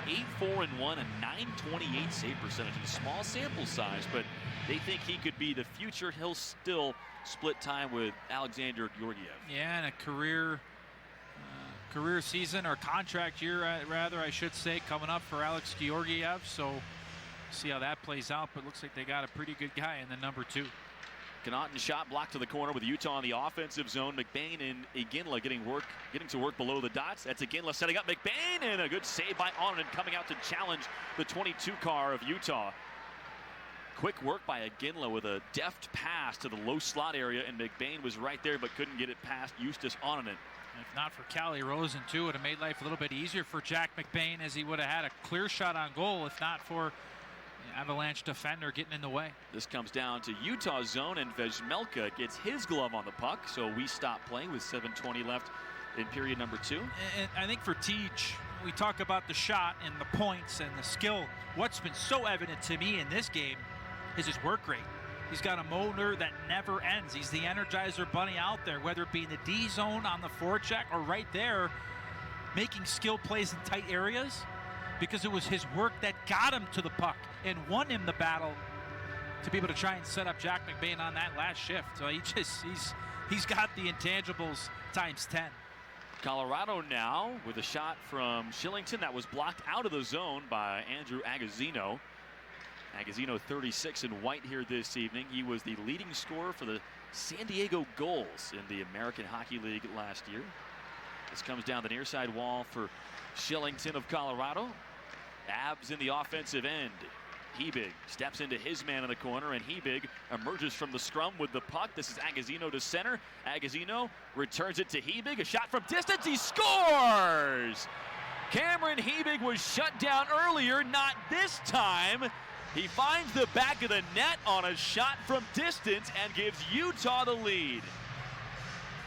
Well, Cameron Hebig has been a player that we've talked about since the early part of the first period. He makes a nice play in the defensive zone to be able to work the puck from the wall to the middle, and he gets a great feed from Agazzino, and he just flings this puck at the net. And a shot that Onninen's going to want to have back from distance, kind of a little bit of a floater, a little bit of a waddling puck as well, as he tries to go after it with the trapper and parry it to the corner, but he misjudges the puck. And it dipped down at the last second, but if there is a guy that has earned a goal in this game, that's Cameron Hebig, who gives the Utah Hockey Club the 3-2 lead. He's a Sasky boy, 27 years old, out of Saskatoon in his 6th professional season. Shot gets blocked there from Juuso Valimaki. Hebig had 22 points in the AHL with Tucson last year. That was a career high from him. He's a guy who spent some time in the ECHL, even in AA hockey, but has worked his way up. He was in the Edmonton organization for a bit, but he gets rewarded with a preseason goal here. That shot from Valimaki blocked in the Colorado zone. 3-2 with just over 6 minutes to go in the second period. Utah with the lead. It seems like all of Hebig's shots in this game, too, have come from those face-off circles off the rush. So if he gets it, he better put his head down and keep shooting that puck at the net. I think his line mate's got to think, if he gets the puck and he's got control of it over the offensive blue line, there's only one thing that's going to be the result, and that's him shooting the puck at the net. You mentioned the feed from Andrew Agazzino. He's a very skilled player as well. Has been very productive in the American Hockey League, AAA for hockey. 736 games played in the American Hockey League, 580 points. The free agent signing this summer by Bill Armstrong will be a great addition to Tucson this year, and should injuries happen, to be able to call a guy like that up, that's a real luxury to have. Utah's trying to handle the Colorado forecheck as we speak. This is behind the Utah net. One-timer missed the cage. That was Callie Rosen with the puck on and off his stick just like that. Inala now for Colorado, spinning at the blue line and moving it down beyond the corner to the opposite wing. Ross Colton steers it back up top. Rosen floats one to the near side wall, reversing the flow a bit. Valimaki takes a whack at it, and Clayton Keller moves it to the line, held in. This is cleared out of play with 4:50 left in the second period. 3-2, Utah has its first lead of the game thanks to number 78, Cameron Hebig. We'll be back for the remainder of the second in just a moment on SEG Media.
Cameron Hebig has given Utah a 3-2 advantage, 4:50 still remaining on our second period clock.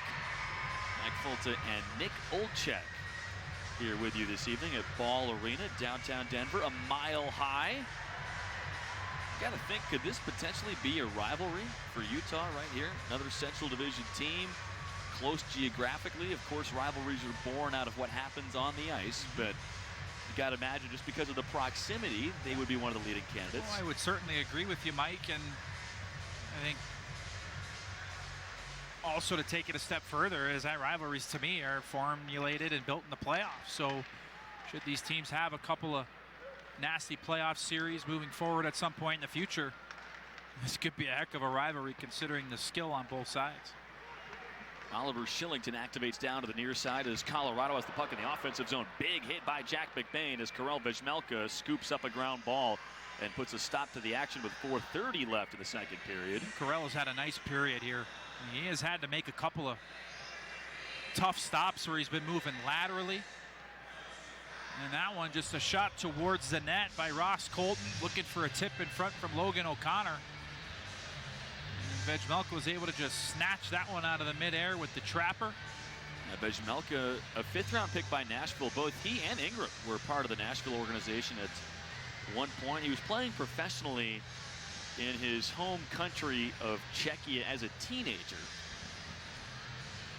Big body, 6'4", 230. He's a full-grown man now. There's no doubt about that. This is Montana Onyebuchi with the puck in the Utah zone, tapping it a little too far for Jack McBain, and Colorado gets it back, and just like that, possession trades hands once again. Patrick Koch up through center for Michael Carcone, and it's taken in by Shillington. Colorado up through center, and we go back and forth here in between the blue lines. Neither team able to get firm possession.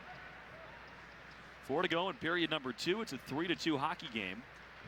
Utah has scored each of the last 2 goals. Gunther has 2 in this contest to his ledger. Cameron Hebig with the most recent tally. Agazino smartly let that go through to avoid a potential too many men on the ice penalty with the puck right in front of the Utah bench as the club was changing. This is Patrick Koch. He glides out to center and angles this in. Hebig sprinting after it, but it's clanked off the glass.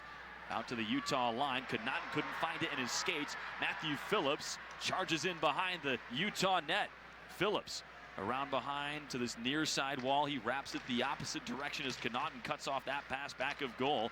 Centering feed. Could not find Phillips. That was Callum Ritchie who threw it back in front. And Utah is able to hinge this out to center thanks to the efforts of Andrew Agazino. Dragging shot that time by Matt Steinberg. Saved by Vejmelka, and then this comes to the side of the cage. Ritchie gets a shove from the veteran Koch, who played several seasons over in Europe before coming to North America last season. Ivan back up top. This is Calle Rosen, right point. Colorado maintaining possession in the offensive zone. Shot blocked in front of Vejmelka, and then Koch knocks his man down to the corner. This Utah group has been hemmed in for a bit now. 2:40 rather left in the second. Slap shot blocked into the netting out of play. That's a good break for Utah, who was stuck on the ice for a second. That's a big defensive stick from Andrew Agazino, as it seemed like the line of Agazino, Barron, and Hebig, along with Connaughton and Koch, were out there for probably about a minute and a half, trapped in their own defensive zone. But to their credit, not only did they play physical down in the corners, but they insulated the middle pretty well. And when you're tired, you can't move fast. You got to think about working yourself from the middle out. And though they were dead tired there, did a nice job on the defending side. Barrett Hayton snaps that faceoff back cleanly. And Mikhail Sergachev gets this up to Hayton at center. Here comes Utah on the attack across the blue line. Clayton Keller out wide, then his pass gets broken up, comes to Sergachev. Keller onto it once again. To an open patch of ice for Valimaki, who shoots from the near wall, and Onanen has that with the glove. No problem for the 24-year-old Finn. 2:15 left in the second period. Too bad for Barrett Hayton, not able to get a stick on this puck, as those watching on Utah HC get a great look here. Valimaki with the right idea, just direct the puck at the net, yet Hayton there is being boxed out well by Sean Behrens. Not able to reach out and get a deflection on that puck, but you love the net front presence from number 27. Hayden won it back, but Utah takes the puck, and they come up this near side wall. Sergachev did well to get in the way of Logan O'Connor. The outlet to the center logo finds Clayton Keller as he comes across the blue line. Gunther spins away from a hit here in the corner and moves it around behind the Colorado net. Puck in the Avalanche zone, taken by Barrett Hayden. Back to the point for Valimaki, across the road to Sergachev with a shot that was blocked. Dylan Gunther swings it down low. Hayden keeps it moving over to the near side wall for Clayton Keller. Keller along the blue line ran out of real estate and had to dump it back in. Valimaki skates to it on the near side wall and is getting a rough ride from Miles Wood, who scored earlier for the Avalanche. This is Gunther, far side wall, and Gunther got it right in front for Valimaki, who tried to tap it in but was shut down by Onanen. You could see Valimaki look to the sky in disgust. And kudos to the Utah bench for letting Dylan Gunther know that the puck was coming to him. He had his face towards the bench in the anticipation of trying to change. The bench started yelling at him, letting him know that the puck was there, and he almost set up an awesome backdoor play at the net front.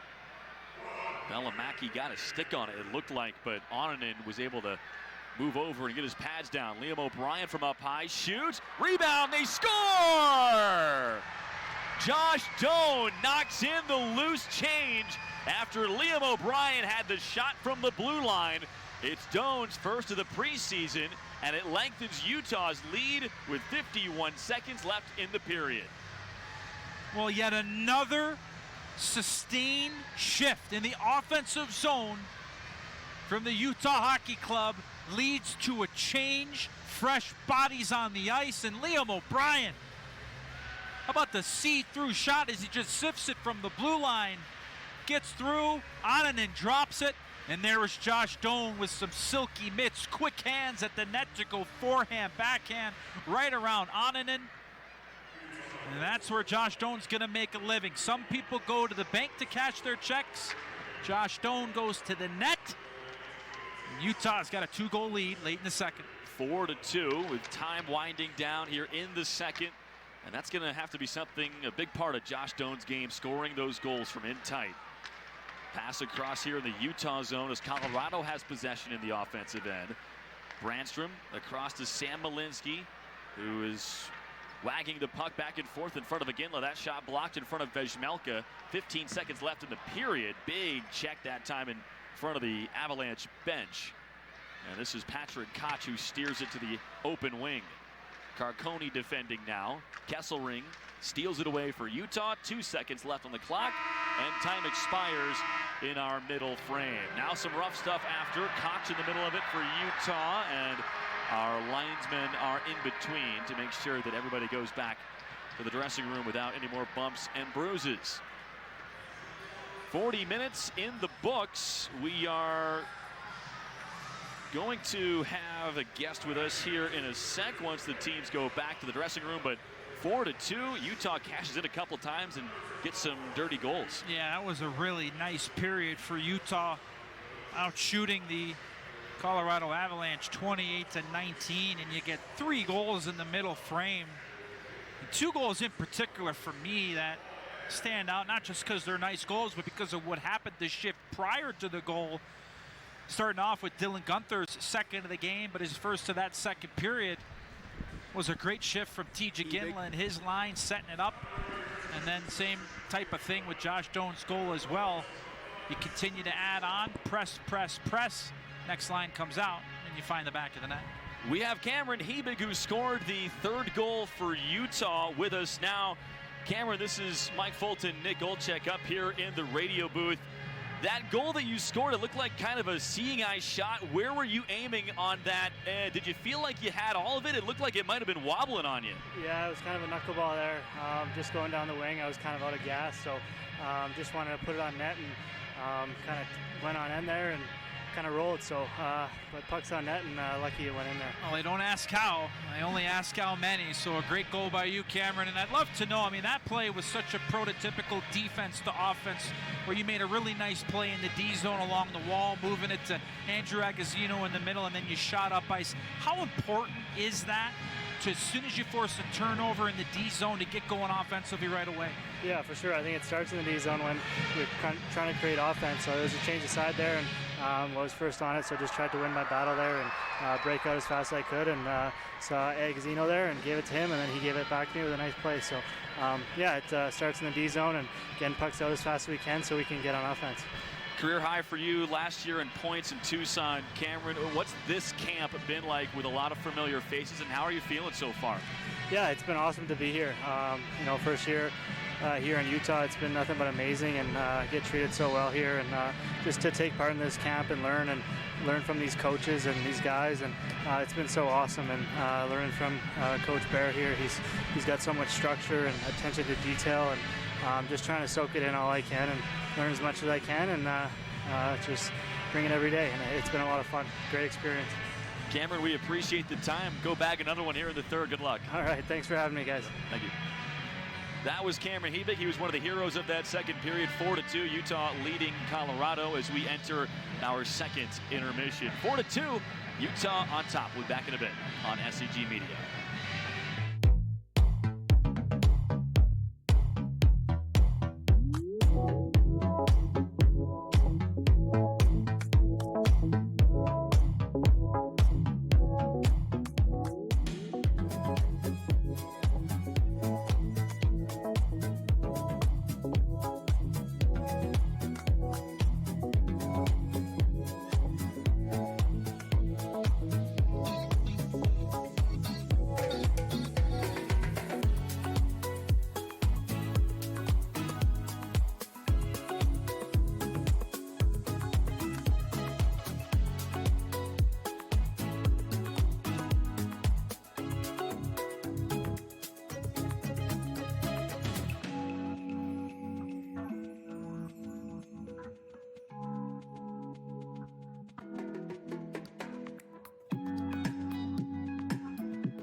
Back here at Ball Arena, it is 4-2, a fortuitous second period for the Utah Hockey Club, who now leads the Colorado Avalanche by a pair. Saw a lot of goals in that second frame. We saw Cameron Hebig give Utah their first lead, and then it was Josh Doan able to stash one in. But overall, what have you seen through these first 40 minutes, but more specifically in period two, because that's when things have started to shift in Utah's favor? Well, I think momentum has been the one thing that really has stood out to me in that middle frame, and it's building from shift to shift, especially starting with the first goal of that period for Dylan Guenther, where it was T.J. Ginla and his line that really set them up, putting the Avs under pressure, not allowing them to get fresh bodies on the ice. Utah does, and here comes Keller and Hayton and Dylan Guenther, and they find the back of the net, not only because they make a high-skilled play on the pass from Keller to Guenther, because they were going up against a tired Colorado Avalanche defensive side. And then you look at the Josh Doan goal where it's a little bit of great work from the line prior as well. So look, I mean, you try to build positive shift after positive shift. You're looking for momentum, and oftentimes it's going to capitalize on a puck finding its way to the back of the net. But I just felt like on the offensive side in that period, less defending because they were playing more offense because of the fact that they were doing work up the ice a little bit more, forcing turnovers in the offensive zone. And look, it's not the Colorado Avalanche team that we're going to see come opening night. Right. When they do play, and whenever these two teams do play in the regular season. But I think the one thing that has been very obvious to me is when Utah has provided that pressure, Colorado has turned the puck over. And it's preseason, but you look at this Utah roster, and once we hit the regular season, this Utah team is going to be able to score. And so the types of plays that we're seeing tonight from Utah, those will be fairly commonplace as well in the regular campaign. Well, that's what you're trying to do, right? You're trying to build chemistry, get everybody going on the same wavelength. So come October 8th, opening night at Delta Center against the Chicago Blackhawks, no one has to think. You're playing on instinct, and you got to give a lot of credit to head coach Andre Tourigny. He has been teaching every step of the way, every day, making sure everybody knows the structure in both zones. 4-2, Utah leading Colorado. We'll be back in just a few short moments here for a continuation of our second intermission report. Utah up by 2, back in a moment on SCG Media.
Back at Ball Arena, 4-2, Utah. Nick, we've been talking a lot about one father-son combo, Tej and Jerome McGinley, but we got to bring up another as well, Josh and Shane Doan. No doubt a fabric of this Utah franchise with how good Doan has been here early. Well, he's been really good, and another one of those guys that when you talk to him in the locker room, you see him at practice, he gets it because he's grown up around it.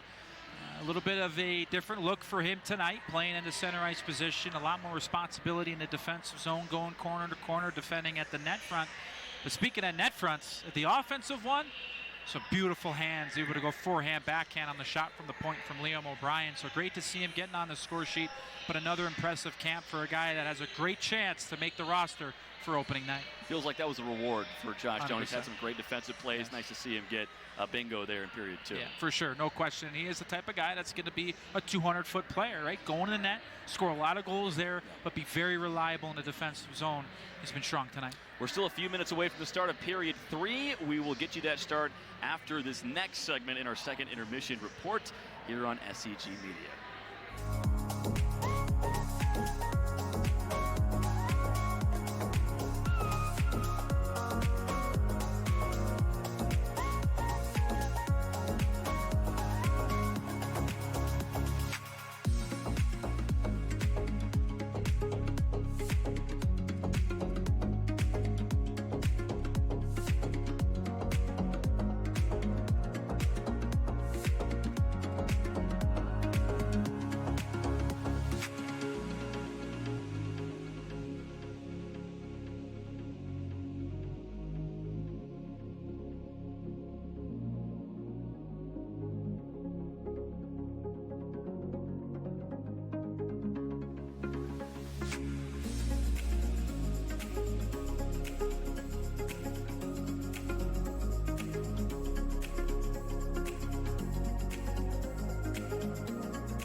Here in our second intermission, it is 4-2. Utah is leading Colorado. We had goals from Cameron Hebig and Josh Doan most recently. Mike Folta and Nick Olczyk here alongside you.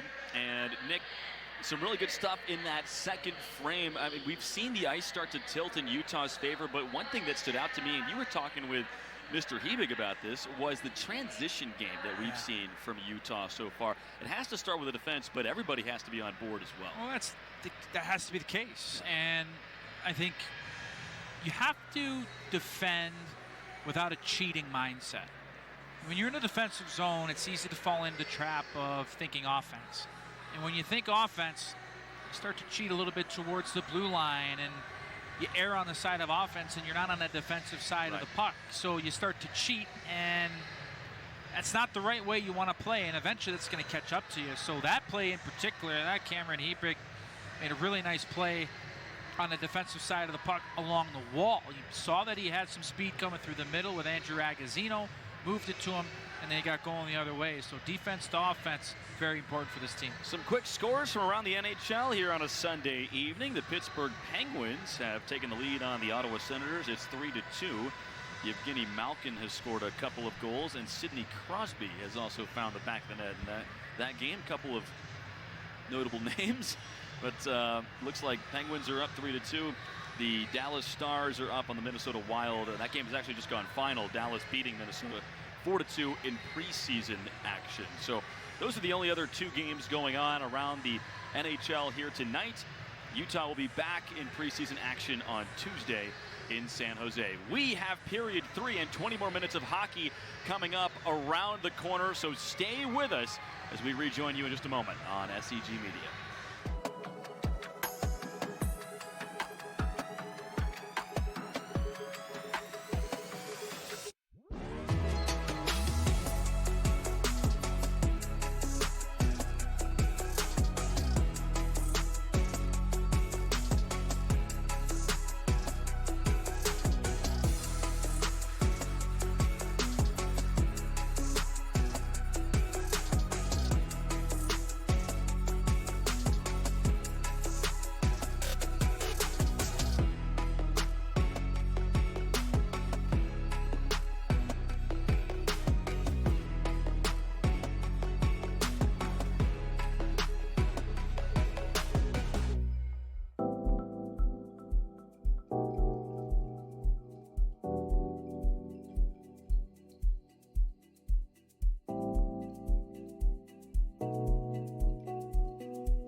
Ball Arena for the start of period 3 between Utah and Colorado. Utah with a 2-goal lead here in preseason game number 4. Utah will have 3 more after this before the home opener on October 8th.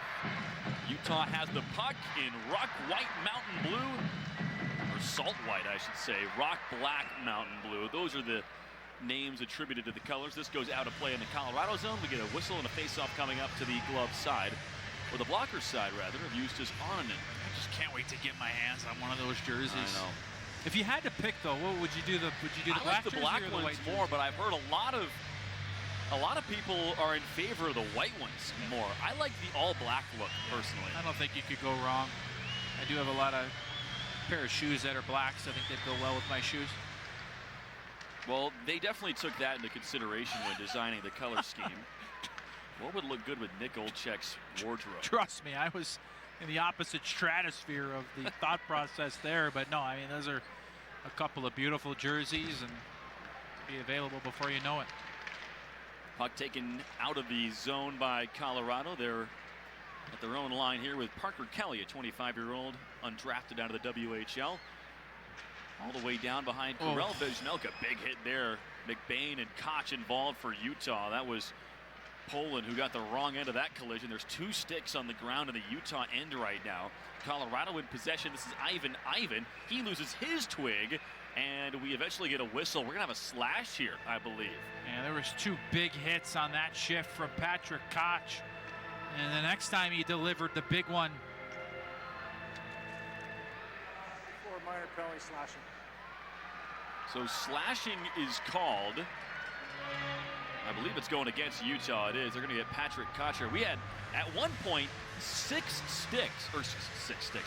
sticks on the ice. That was making it pretty impossible to move the puck at all. And then they get Patrick Koch for a slash. Oh, you can see it right there. He just kind of brought it down on the stick of Ivan. Yeah, and one of those situations where he's just got one hand on his stick and he knocks the stick right out of the hands of Ivan after he made a good, hard physical play on Callum Ritchie along the boards after making a great physical play behind the net a little bit earlier. See what the PK can do. Power play time for Colorado. They have already scored on the power play. This shot saved by Vejmelka, then cleared out by Utah. Colorado has scored twice on the man advantage. Sorry, Mike. Real nice play there from Mikhail Sergachev after the puck hit and bounced off of Karel Vejmelka. All Sergachev had to do was turn, clear it all the way down. A heads-up play from the big boy on the back end. Miles Wood tried to drop it off at the point, but a great read by Barrett Hayton to steal it away, then clear it down. 4 fresh tires here on the PK for Utah. 35 seconds into the kill. Sharply up ahead, moving up the ice. Ross Colton stripped from behind by Michael Kesselring, and a good thing too. That could have been dangerous. Puck is wheeled around to the right point. It comes out of the zone. Colorado has to regroup. That was a nice stick from Michael Kesselring, having to use all that 6'4" frame. He stands 6 feet 4 inches, but that 6 probably about 6'10". He's got those go-go gadget arms too. He can really elicit a nice poke check. Some more changes on the PK here for Utah after yet another clear. 50 seconds left on the penalty to Patrick Koch. Matthew Phillips lays this back. Jere Inala sends it in deep. Vejmelka got run into a bit. And it's spun around a couple of times in that far corner. Nobody had possession until Sergachev got a piece of it and cleared it all the way down to the Avalanche line. That was a heads-up play from Sergachev, too, because he got his head up. He took a quick look. Where were the Avs? Not. And he flung it all the way to the weak side of the ice where there were less players and cleared the zone. Avs have had absolutely nothing on this power play. They only have 12 seconds left with which to work. It looks like they're taking their power play unit off the ice. Up ahead comes Callum Ritchie, 19 years of age. Ritchie with a toe drag move. Now trying to drag it in front. He lost the handle. It goes behind the net. Penalty time is over. We are at 5-on-5 in a 4-2 game. Just over 3 minutes into the third. Kiviranta takes it down to the corner here in the Utah end, down to our left. Up to Sean Barons across. One-timer, saved Vejmelka. The rebound to the corner. Anya Bucci trying to wrangle it in here for Utah against a couple of Avalanche skaters. This is Travis Barron, a former Avalanche draft pick who cleared it out just enough to force an offside whistle against the Avs. 16:23 still left here in regulation. Yeah, Utah gets lucky there as Travis Barron, who I think has had a real nice camp, tries a spinning backhand play through the middle of the ice in his own zone, especially in that spot when you're along the wall and you don't have a ton of options. I think the play there is just to chip it off the boards. He was standing still, so really couldn't get much speed going. I know what he's trying to make a play to the middle, but it's really not the time and place there. Clayton Keller scurries after it here in the corner. Keller gets shoved up against the wall as Utah gets this puck in deep. Centering pass knocked away in front of Onanen. This is Keller once again, angling it back up top for Kesselring, who fumbled it once and then could not control it. It comes out of the zone. Colorado gets it out and down to the Utah end, and we get a whistle. Icing called here against the Avalanche. That was right on the red line, it looked like, but the faceoff will come back down to the Colorado end with 15:54 remaining in a 4-2 hockey game. Yeah, and Andre Tourigny sends out the line of Agazino, Hebig, as well as Barron. We'll see if they can try something here as they're communicating heavily to see if they can set up a play if Barron can win this draw clean. Agazino had the assist to Hebig on the third goal of Utah's night. He taps this back to the blue line for Connaughton. Onyebuchi ushers it back behind the net. It's taken there by Barron, trying to feed it in front for Agazino, but stripped away by Colorado and cleared. Onyebuchi back to his own blue line with it as Utah resets. Up ahead they come with Hebig. He drops it off. Agazino shoots, glove save, rebound, goes behind the cage. Hebig takes a jostle from behind and now twists and turns on this near wall. Puck in the Colorado zone with Utah threatening. This is stolen by the Avalanche and cleared by Jason Poland. Well, there was Hebig again. I mean, he has been all around it all night. Gets rewarded with the goal in the second period, but especially off the rush. The puck has really been finding him, and too bad for him there. The puck was in his skates. Miles Wood gets back to it in the corner. This is Utah taking it out of their own zone with McBain. Dangling across the line that time was Michael Carcone. All the way up ahead for Ross Colton. That was out of his reach. It goes behind the Utah net. Utah has numbers back, defending the puck in the near side corner. Some good stick work that time by T. Jaginla to walk out to a safe space to make a play to get the puck down the ice. It's a smart play. That's not going to go on the score sheet, but that's a heady play from a young player, T. Jaginla. Chipped down by Logan O'Connor, but that was too far, and icing is called. You might see some veterans get that whistle, but O'Connor here in the preseason wasn't close enough to the red, and so another icing infraction against Colorado. 14:28 left here in the third period, 4-2. Faceoff coming to the blocker side of Justus Onanen, who has not had the best night tonight. He had some great numbers last season with the Avalanche, but he's let in a couple shots go that he was able to see all the way. He's got a bright future ahead of him. Kesselring to Yamamoto over to the far side. That's caught with a shot. Doan tries to jam away at it. Onanen makes a save, holding the dam at the goal line. He had Josh Doan pounding away at the front door, but it stays 4-2. Well, it all starts with a face-off win in the offensive zone for Utah, and then is the movement. Face-off win, puck goes to the far side, and eventually towards the net. You got Liam O'Brien comes sliding in. Josh Doan at the net front. Similar looking play to the goal that he scored. This time trying to go backhand, forehand with the puck. And just denied. Doan nearly had his second of the game. He got one shot off, trying to go 5-hole on Onanen from in tight. There's a quick shot off the draw from Liam O'Brien that missed the net high. And then Doan looked like he had a couple whacks at it from his wallet. Then he took a big hit on that far side from Matt Steinberg.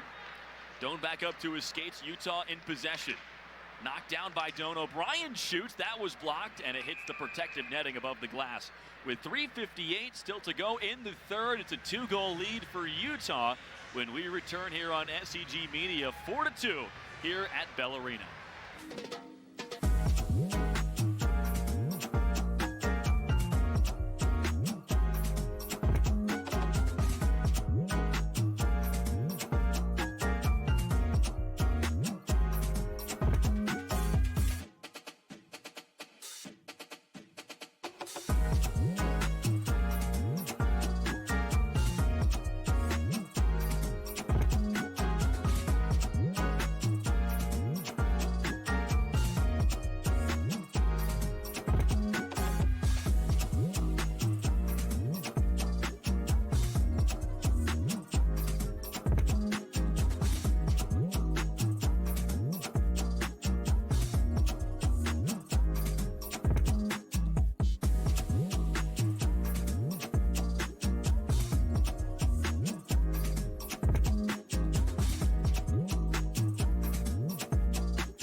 6 minutes into the third period, and Utah is up by a pair here at Ball Arena against the Colorado Avalanche.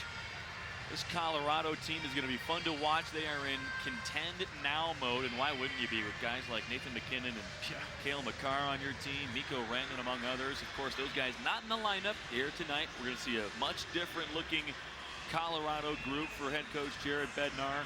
Once we start the regular season, this is a team, though, that has always been able to score over these last few years. They were the leading scoring team in the NHL last season. You know, we got a little taste of that early on, but since then, it's been Utah. Face off in the attacking zone for Utah, as this is one back. I'll tell you what, Utah's been better at the draw ever since that first period as well. Very much. And in the last couple offensive zone face-off. Look out, it's Gunther on the backhand. Pass across, they score! Gunther sets up Clayton Keller, and it's 5-2. Well, how about this? Shades of the second period, but roles reverse. This time it's Gunther to Keller. After Utah makes a great play in the offensive zone, and you can see Dylan, for those watching on Utah HC Plus, he takes a quick look there and there to see where Clayton Keller is. And he makes a gorgeous pass through a couple of sticks. And you can see Clayton's first move once he turned around. Where did his eyes go? Right to Gunther, as if to say, what a pass. What a pass indeed, on the backhand too. On the backhand nonetheless. Put it right in Keller's wheelhouse. We saw Clayton Keller score the overtime winner at Delta Center last Monday in a 3-2 preseason win against the LA Kings. It's 5-2 right now. 13 and a half left to go in the third. Cam Hebig getting a rough ride here in the offensive zone, but give him some brownie points for the effort he was putting in. He was doing yeoman's work. He's had a great game. This is chipped in by Colorado with Montana Onyebuchi back to retrieve. Utah in their own zone. This is jammed out by Andrew Agazzino, who did play a little bit here in Colorado with the Avalanche. He makes a check right in front of the Utah bench and just threw one of the Avalanche skaters into the bench. That was an accident. The door was open at the Utah bench, and Agazzino just tossed one of the Avalanche skaters onto the Utah bench, and looks like he needs some medical attention. That's Matthew Phillips, who got jammed into the edge there. Really unfortunate. He appears to be okay. He's back to his skates. Yeah, that's a really dangerous play when that door comes swinging open. And it looks like Agazzino, I mean, he was working hard to come back. He was tracking him the whole way, and no way for Agazzino to realize that the door was open as Phillips went crashing into it. Those on Utah HC Plus can get a good look at it here. And you can see the right side of his backside went right into that part of the boards where the door opens. And good to see that he's okay, because that is a dangerous spot to get hit. The boards are unforgiving enough, but when you pop that door, you're exposing a corner essentially, which you're not supposed to have at an ice rink. And then also you got that latch that's out there. Here comes Colorado with Ivan. Ivan on the backhand. Vezmelka makes his save with his glove arm and puts a stop to play. 12:39 to go in the third. 5-2 after the goal from Clayton Keller. Rebound control has been really good tonight for Karel Vezmelka. As we get a good look at the chance here, it hits him, but he's able to, like a hungry hippo, right? Reach out, freeze it. He's got Mikhail Sergachev, who has been in that area all night, defending the goaltender, making life really difficult for the Avs to be able to get there and make anything happen on a second or a third rebound chance at the net. A real strong night so far for the Utah goaltender. That's my type of game right there. Hungry hippos. It's about as complex as I can take. You got a good appetite, huh? I've seen you eat. You can eat a couple of steaks in one sitting. I don't know about that. Oh no, that's me. Sorry. This is chipped in by Utah. It's a 5-2 game right now. Last 4 goals have been scored by Utah. Ooh, Valimaki got hits in the head a little bit on an awkward play, but it's the Colorado skater who's down and in pain. Miles Wood, really awkward play there. Crowd thought there should have been a penalty. I thought Valimaki was in the more dangerous spot. We continue on, though, with the puck in the Colorado end. This comes all the way down. Patrick Koch must retrace his steps as he skates out from behind the shadow of his own net. Clayton Keller flips one through center to Barrett Hayton, and a pass to the wing for Dylan Gunther down that left flank. Gunther and Hayton work to get it over to Keller. He goes low to high. There's Kesselring dragging and then finding Keller once again. Drop pass. It's Patrick Koch. Down the wing, he backhands one through the slot. Back out the other side. There's Keller once again. Kesselring shoots, and that missed the net on the short side. Keller stapled up against the glass as two Avalanche skaters work to pry it free. Gunther's in there to support, and now it's Gunther's turn to battle along the boards. This comes back out to Koch, and now Kesselring.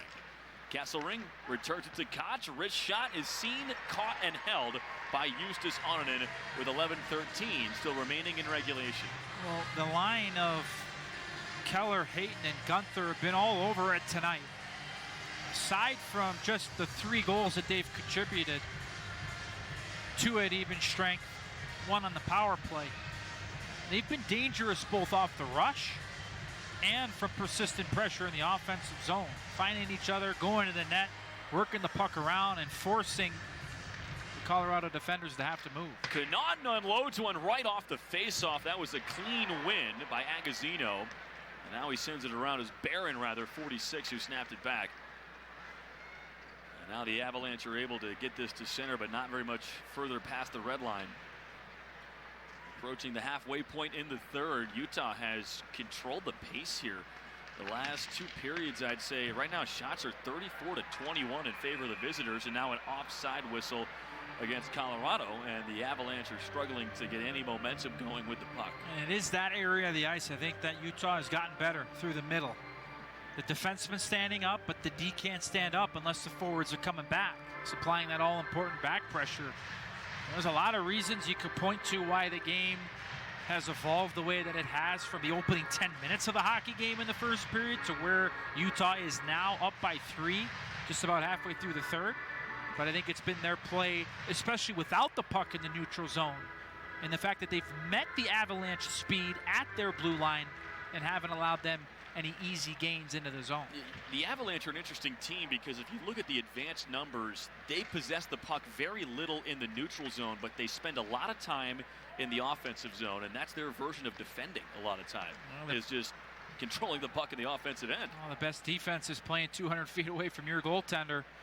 And with a lot of their guys who are not in the lineup, they have the type of players that can make plays in that side of the ice. Kesselring had to scurry back behind the cage to force one of the Avalanche forecheckers away from the net mouth. Now the Avalanche set up in the offensive zone. Barons couldn't rein that in, and Utah clears to center. Matthew Phillips chips this in, but Utah has it right back out. That's Patrick Koch laying it into the offensive zone. He'll make a change. We've passed the halfway point of period number 3. Sean Barron sends this all the way down. No icing. It was tipped. Mikhail Sergachev is the first one back against Ivan. Pass comes all the way back out to Steinberg with a high backhander that was lifted over the crossbar. Steinberg once again chased off the blue line by O'Brien, but the puck comes in deep. Colorado still in possession as Utah is trying to gain a hold of the puck, and finally they do. This is Josh Doan who carries it out and sends O'Brien down the wing. Liam O'Brien in the offensive zone. Spicy tuna, they call him. The guy just loves tuna.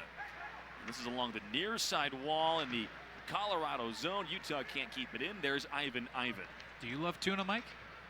I had tuna. This is going to kill you. But I had tuna for the first time like 3 years ago. Wow. I've never had it. So I don't know good from bad. Never had it? No. Not a fish guy. I'll leave that to Mr. O'Brien. You're just a picky eater. You got your Wagyu steak, and that's it. This comes off the pads of Karel Vizmelka, and Utah starts to attack up ice on a counter. Rink-wide pass for Barrett Hayton. He slams on the brakes. Hayton into the skates of Onyebuchi, who kicks it towards the net and never made it within 6 feet of Justus Ononen, and it's flipped all the way down by the Avalanche, and this is icing against Colorado with 8:36 still to go in the third. It's 5-2, Utah leading. I think that's one of the plays that exemplifies how good Utah's been in the middle of the ice, where the defense is able to meet the rush in the neutral zone. You don't give them any other opportunity but to dump the puck in. That time not able to get to the offensive side of the red line. Puck is dumped all the way down, and now an offensive zone faceoff because of the icing.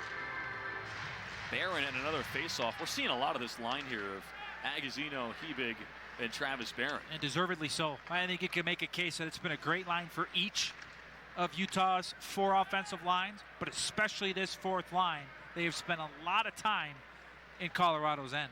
We said that about the 4th line a couple nights ago in Vegas. That was Artem Duda, Ryan McGregor, and Ben McCartney. This puck is eventually dug out of a scrum by the Avalanche in their own end, and it's hinged off the window. It comes all the way down. They say no icing. So Koch is forced to retrieve as he gets a shove from behind, and that's Poland who steals it. Jason Poland working together with Miles Wood in the corner. This comes back to the blue line. Slap shot blocked in front of Vezmelka. That maybe dropped one of the Avalanche's own players some friendly fire. Another slap shot off the reload was saved by Vezmelka, lands down in the corner, and the defenseman Michael Kesselring takes it out to safety, gains the red line, dumps it in, goes back to the bench on a change. Jack McBain delivering a check on the forecheck. 7.5 to go in regulation. 3-score game with Utah defending a lead. Mikhail Sergachev back on Logan O'Connor, able to mark him step for step. Here's Michael Carcone out of his own trapezoid. Utah looking to break some forechecking pressure here by the Avalanche. This comes all the way down past Eric Brandstrom, and it's a whistle against Utah. Icing is called, so this faceoff comes right back down towards Vezmelka, who's had a really solid night, stopping 21 of 23 so far. And a long shift. You got some tired Utah Hockey Club players on the ice right now, especially Jack McBain, been out there for over a minute. Same with Michael Carcone, so the emphasis on trying to win this draw, hoof it to the neutral zone and get some fresh bodies on the ice is going to be extremely important. McBain, a veteran move here, taking his time at the faceoff dot. He's in no rush. TJ Ginla on the ice as well to McBain's left. Faceoff won by Colorado, and it's a Ginla out to center. He doesn't make it much further than the logo at center ice. It was a really nice block off the faceoff loss. Mikhail Sergachev got in lane, got low down on a knee, got big, and blocked a shot. Jere Inala takes it in now for Colorado, and this is chipped out by Utah. And finally, the Utah Hockey Club can make some changes here. Looks like 5 fresh skaters coming over the boards. Under 7 to go here in the third. Utah up by 3, but look out, it's a breakaway, and they score! Callum Ritchie brings Colorado within 2. He pulled it to his backhand and lifted it over the glove of Karel Vezmelka, and it's 5-3. Oh, just after the Utah Hockey Club was able to get a change on the ice, get some fresh bodies on, Ritchie's able to get in behind, and how about that move? Not only a fake shot, but watch the follow-through right there. Completely throws off Karel Vezmelka as he's able to get in behind the Utah defense. But how about this move? That's fake a pump shot fake in hockey. And he just keeps the puck moving. Doesn't even touch the puck. He just lets the puck continue to slide. And that's what threw off Vezmelka as he went down, and there was no chance to recover. Usually we see that on the hardwood from the Utah Jazz. And he meant to do that. Yeah, that's a beautiful move from Ritchie. Ritchie was taken 27th overall by Colorado back in 2023. This is not a Colorado team that has a very deep prospect pool. Ritchie's only 19 years of age. He was in the OHL last season with Oshawa. They lost to the London Knights in the finals.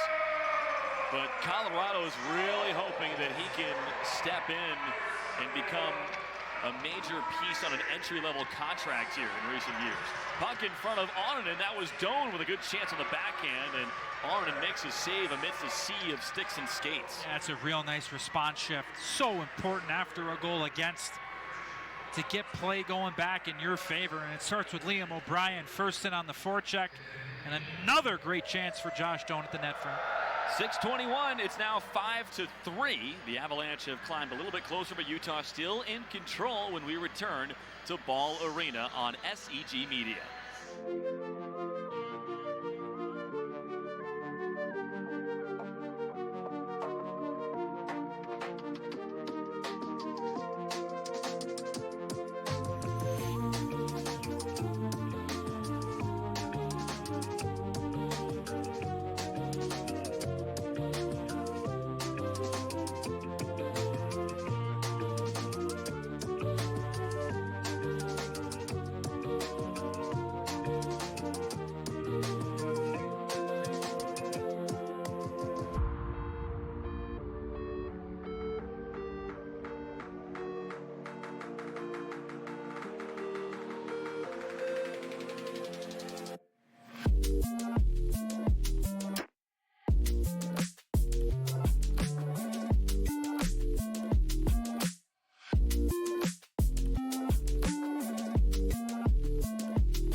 7:21 still left in regulation. Utah is leading Colorado 5-3. Callum Ritchie of the Avalanche with the most recent goal, but it is still a 2-tally advantage for the visitors from Salt Lake City. Top line on the ice, Hayton with Keller and Gunther. Behind them, Sergachev and Valimaki. 5-3 game, puck in the offensive zone for Utah. This is Barrett Hayton trying to fend off one of the defensemen. That's Oliver Shillington of Colorado. It comes back to the right point for Valimaki. He sends it right back around the horn. Hayton smeared up against the glass as Gunther goes crashing in now. Utah still battling for it. This comes free behind Onanen in the Colorado net. There's Sam Girard with a nice play in a tight space. He finds Matt Steinberg, and Steinberg has some options up the ice. Delayed offside against Colorado, and that allows Utah to head back into their own end, collect the puck, and start the rush. Barrett Hayton across the red line, floats one through down the wing for Clayton Keller. He swings it over to that far side where Sergachev pinches down, kept in by Gunther. He shoots off a body well wide. Taken in by Ross Colton and chipped in by Colorado. Travis Barron right back out there. He's been a part of that fourth line that we were identifying earlier, along with Andrew Agazzino and Cameron Hebig.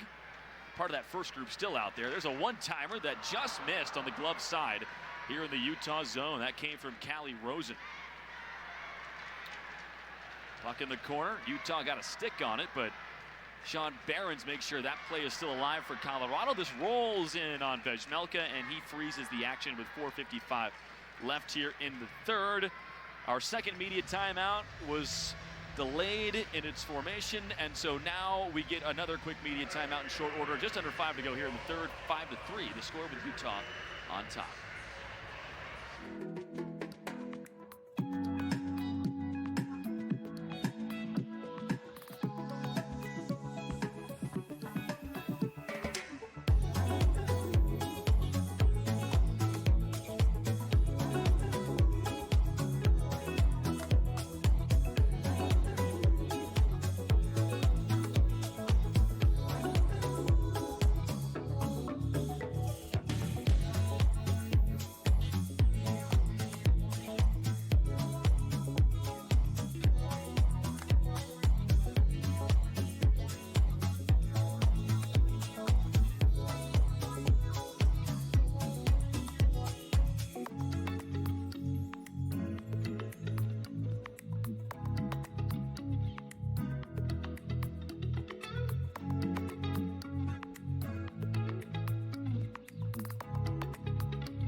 Goals in our game so far, but 5 of them belong to Utah. Under 5 to go in the third period. 5-3 the score.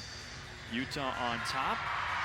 3 more preseason games after tonight for the Utah Hockey Club. They're in action on Tuesday in San Jose, Wednesday in Anaheim, and then at the Maverick Center against these very same Colorado Avalanche. Maverick Center, of course, the home of the Utah Grizzlies in the ECHL. That'll be a unique event. Yeah, always great to see those neutral venues getting some National Hockey League action there. 3 games left, Mike. It's coming down to the wire here as the veterans look to continue to get right and get ready for the opening night, and some of the young players look to continue to make a name for themselves as to why they should be key players for the team this year, both with Utah and the Tucson Roadrunners. Hand pass called against Utah in the Colorado zone. That means the faceoff will come back out to neutral ice with 4:40 left in the third period. And in the defensive zone, a key distinction there, Mike, you can hand pass in the defensive zone if you're the defending team. Now, you can't hand pass from the D zone into the neutral zone if your player's there. Offensive attackers if the puck hits your glove and you try to punch it or push it over to a teammate, that's going to be a hand pass. The whistle's going to go, but you can do it from one teammate to another in the D zone. This is shot in on Vejmelka from the neutral zone. He has no problem with that. Montana Onyebuchi has a little shove for TJ Tynan. I know TJ Tynan is a very skilled player, but I think Mr. Onyebuchi probably wins that round 9 times out of 10. Onyebuchi, they list at 6'3", 201. Tynan 5'8", $160. He does most of his damage in between the whistles. And into the back of the net and in the scoring column, Mr. Tynan, back-to-back MVP in the AHL a couple of years ago. Face-off win by Colorado in the Utah zone. Wrist shot blocked in front of Vejmelka. Utah got the rebound, but then lost it. This is back behind the Utah cage. Kevin Connaughton with a big reverse hit there on Jason Poland. Bodies banging on the far side wall down to our left. This comes out to center.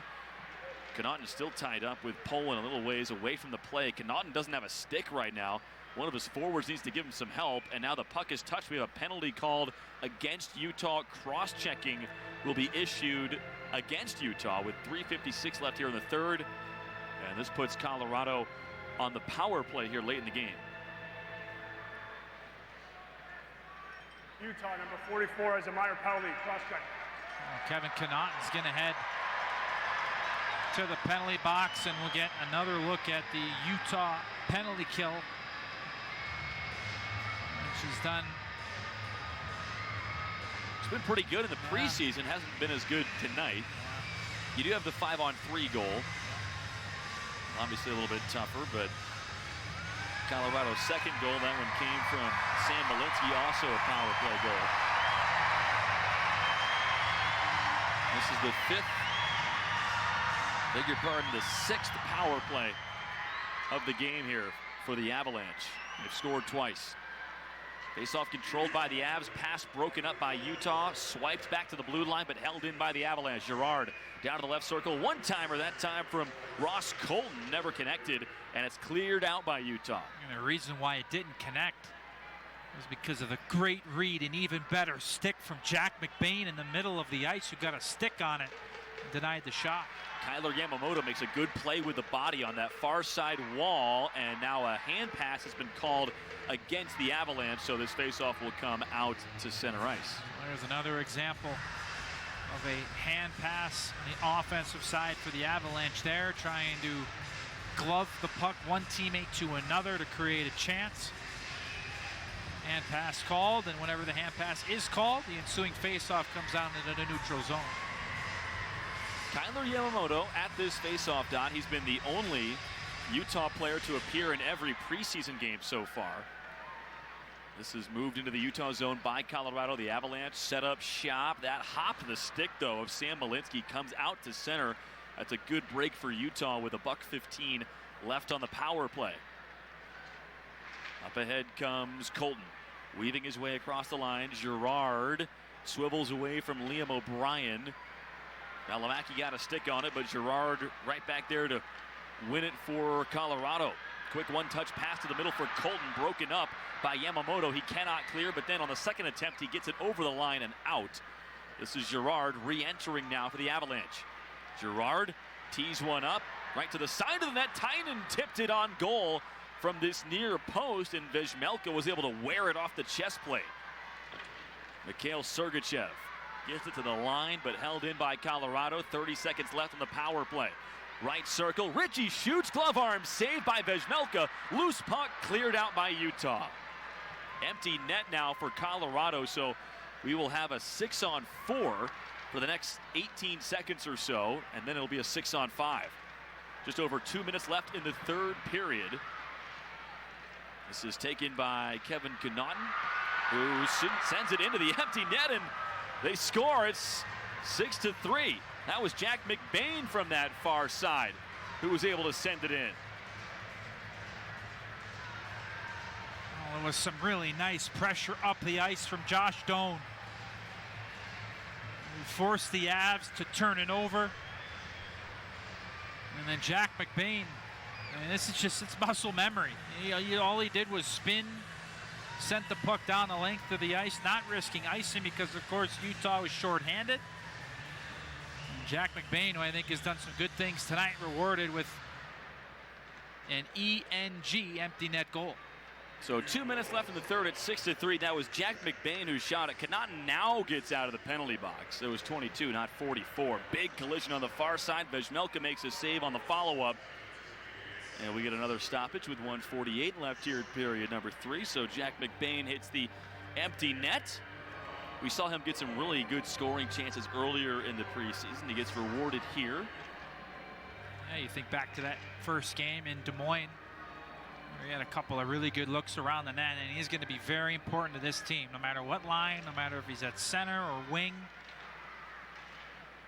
Vejmelka with one more save, and then Patrick Koch is getting into it after the whistle with Matt Steinberg, and the linespeople have to get in between.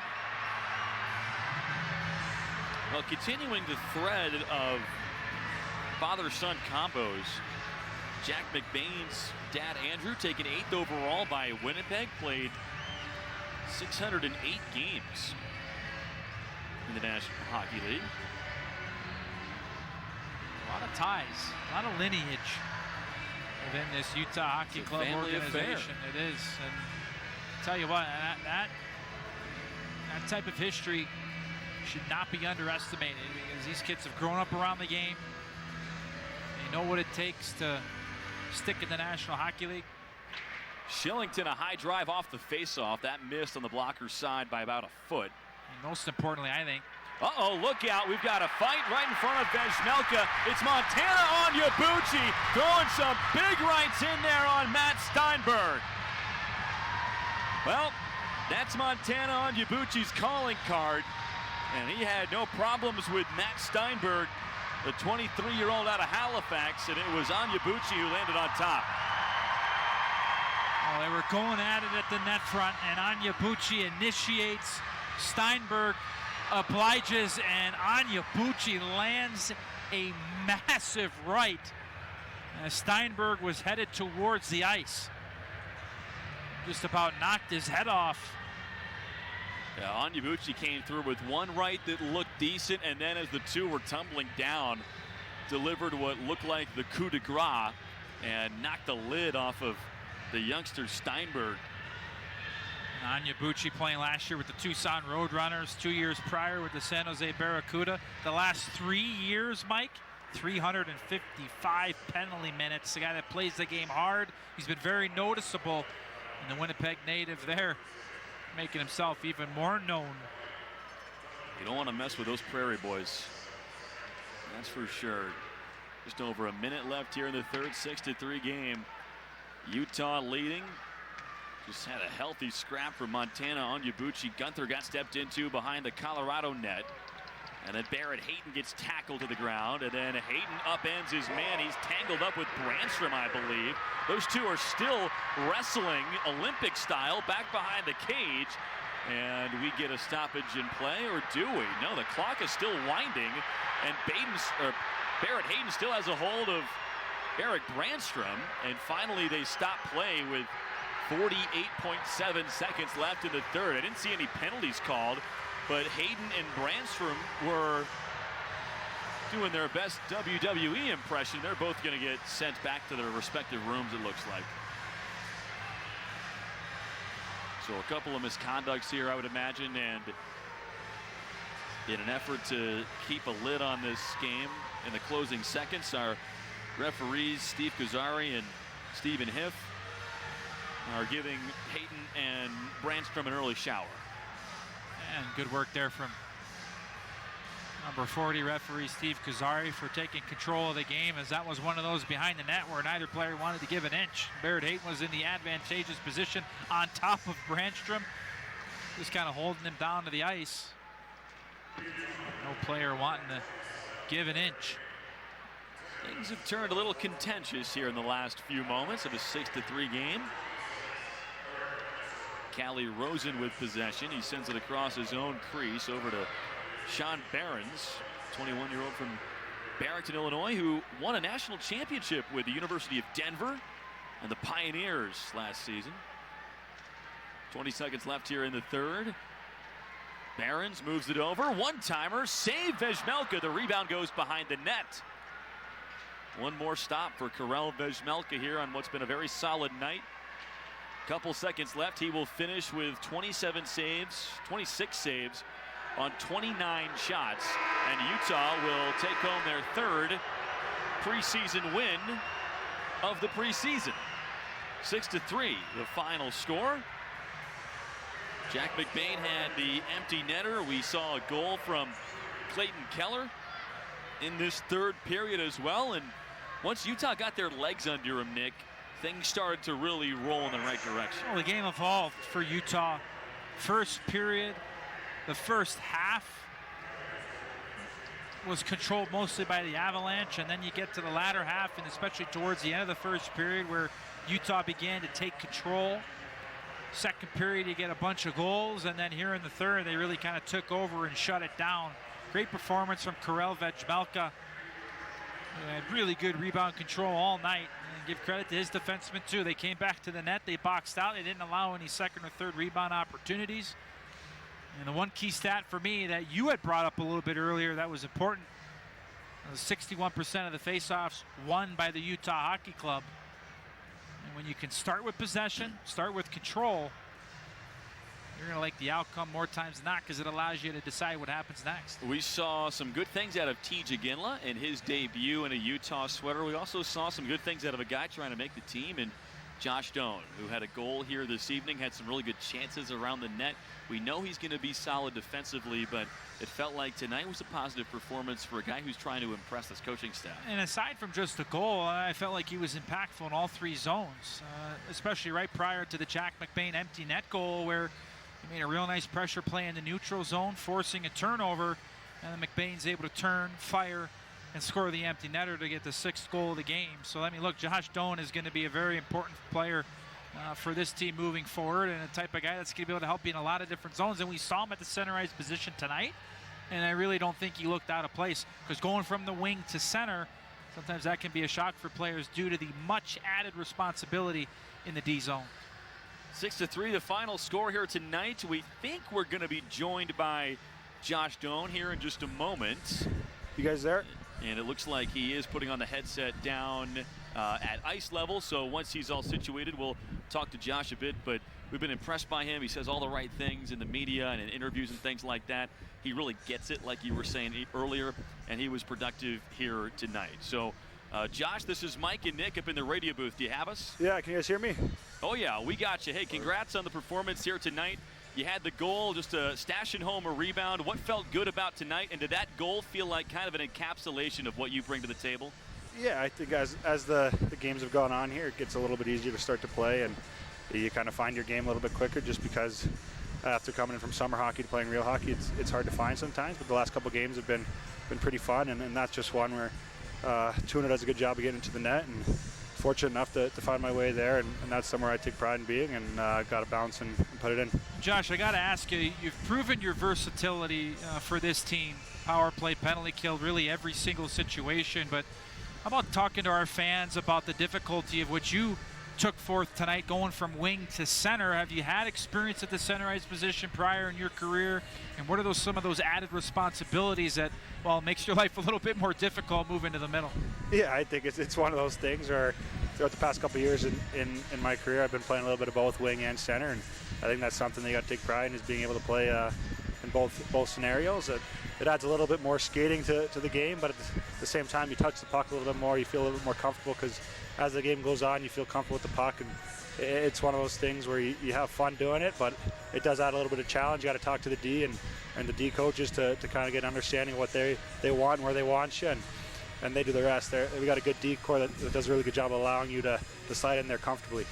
Josh, you get a taste of the NHL at the end of last season, 11 games with the Arizona Coyotes. How important was that stint up with the big club heading into this season? Did you feel like you had a good understanding of what you needed to work on and the areas you needed to improve? Yeah, I think you go back to my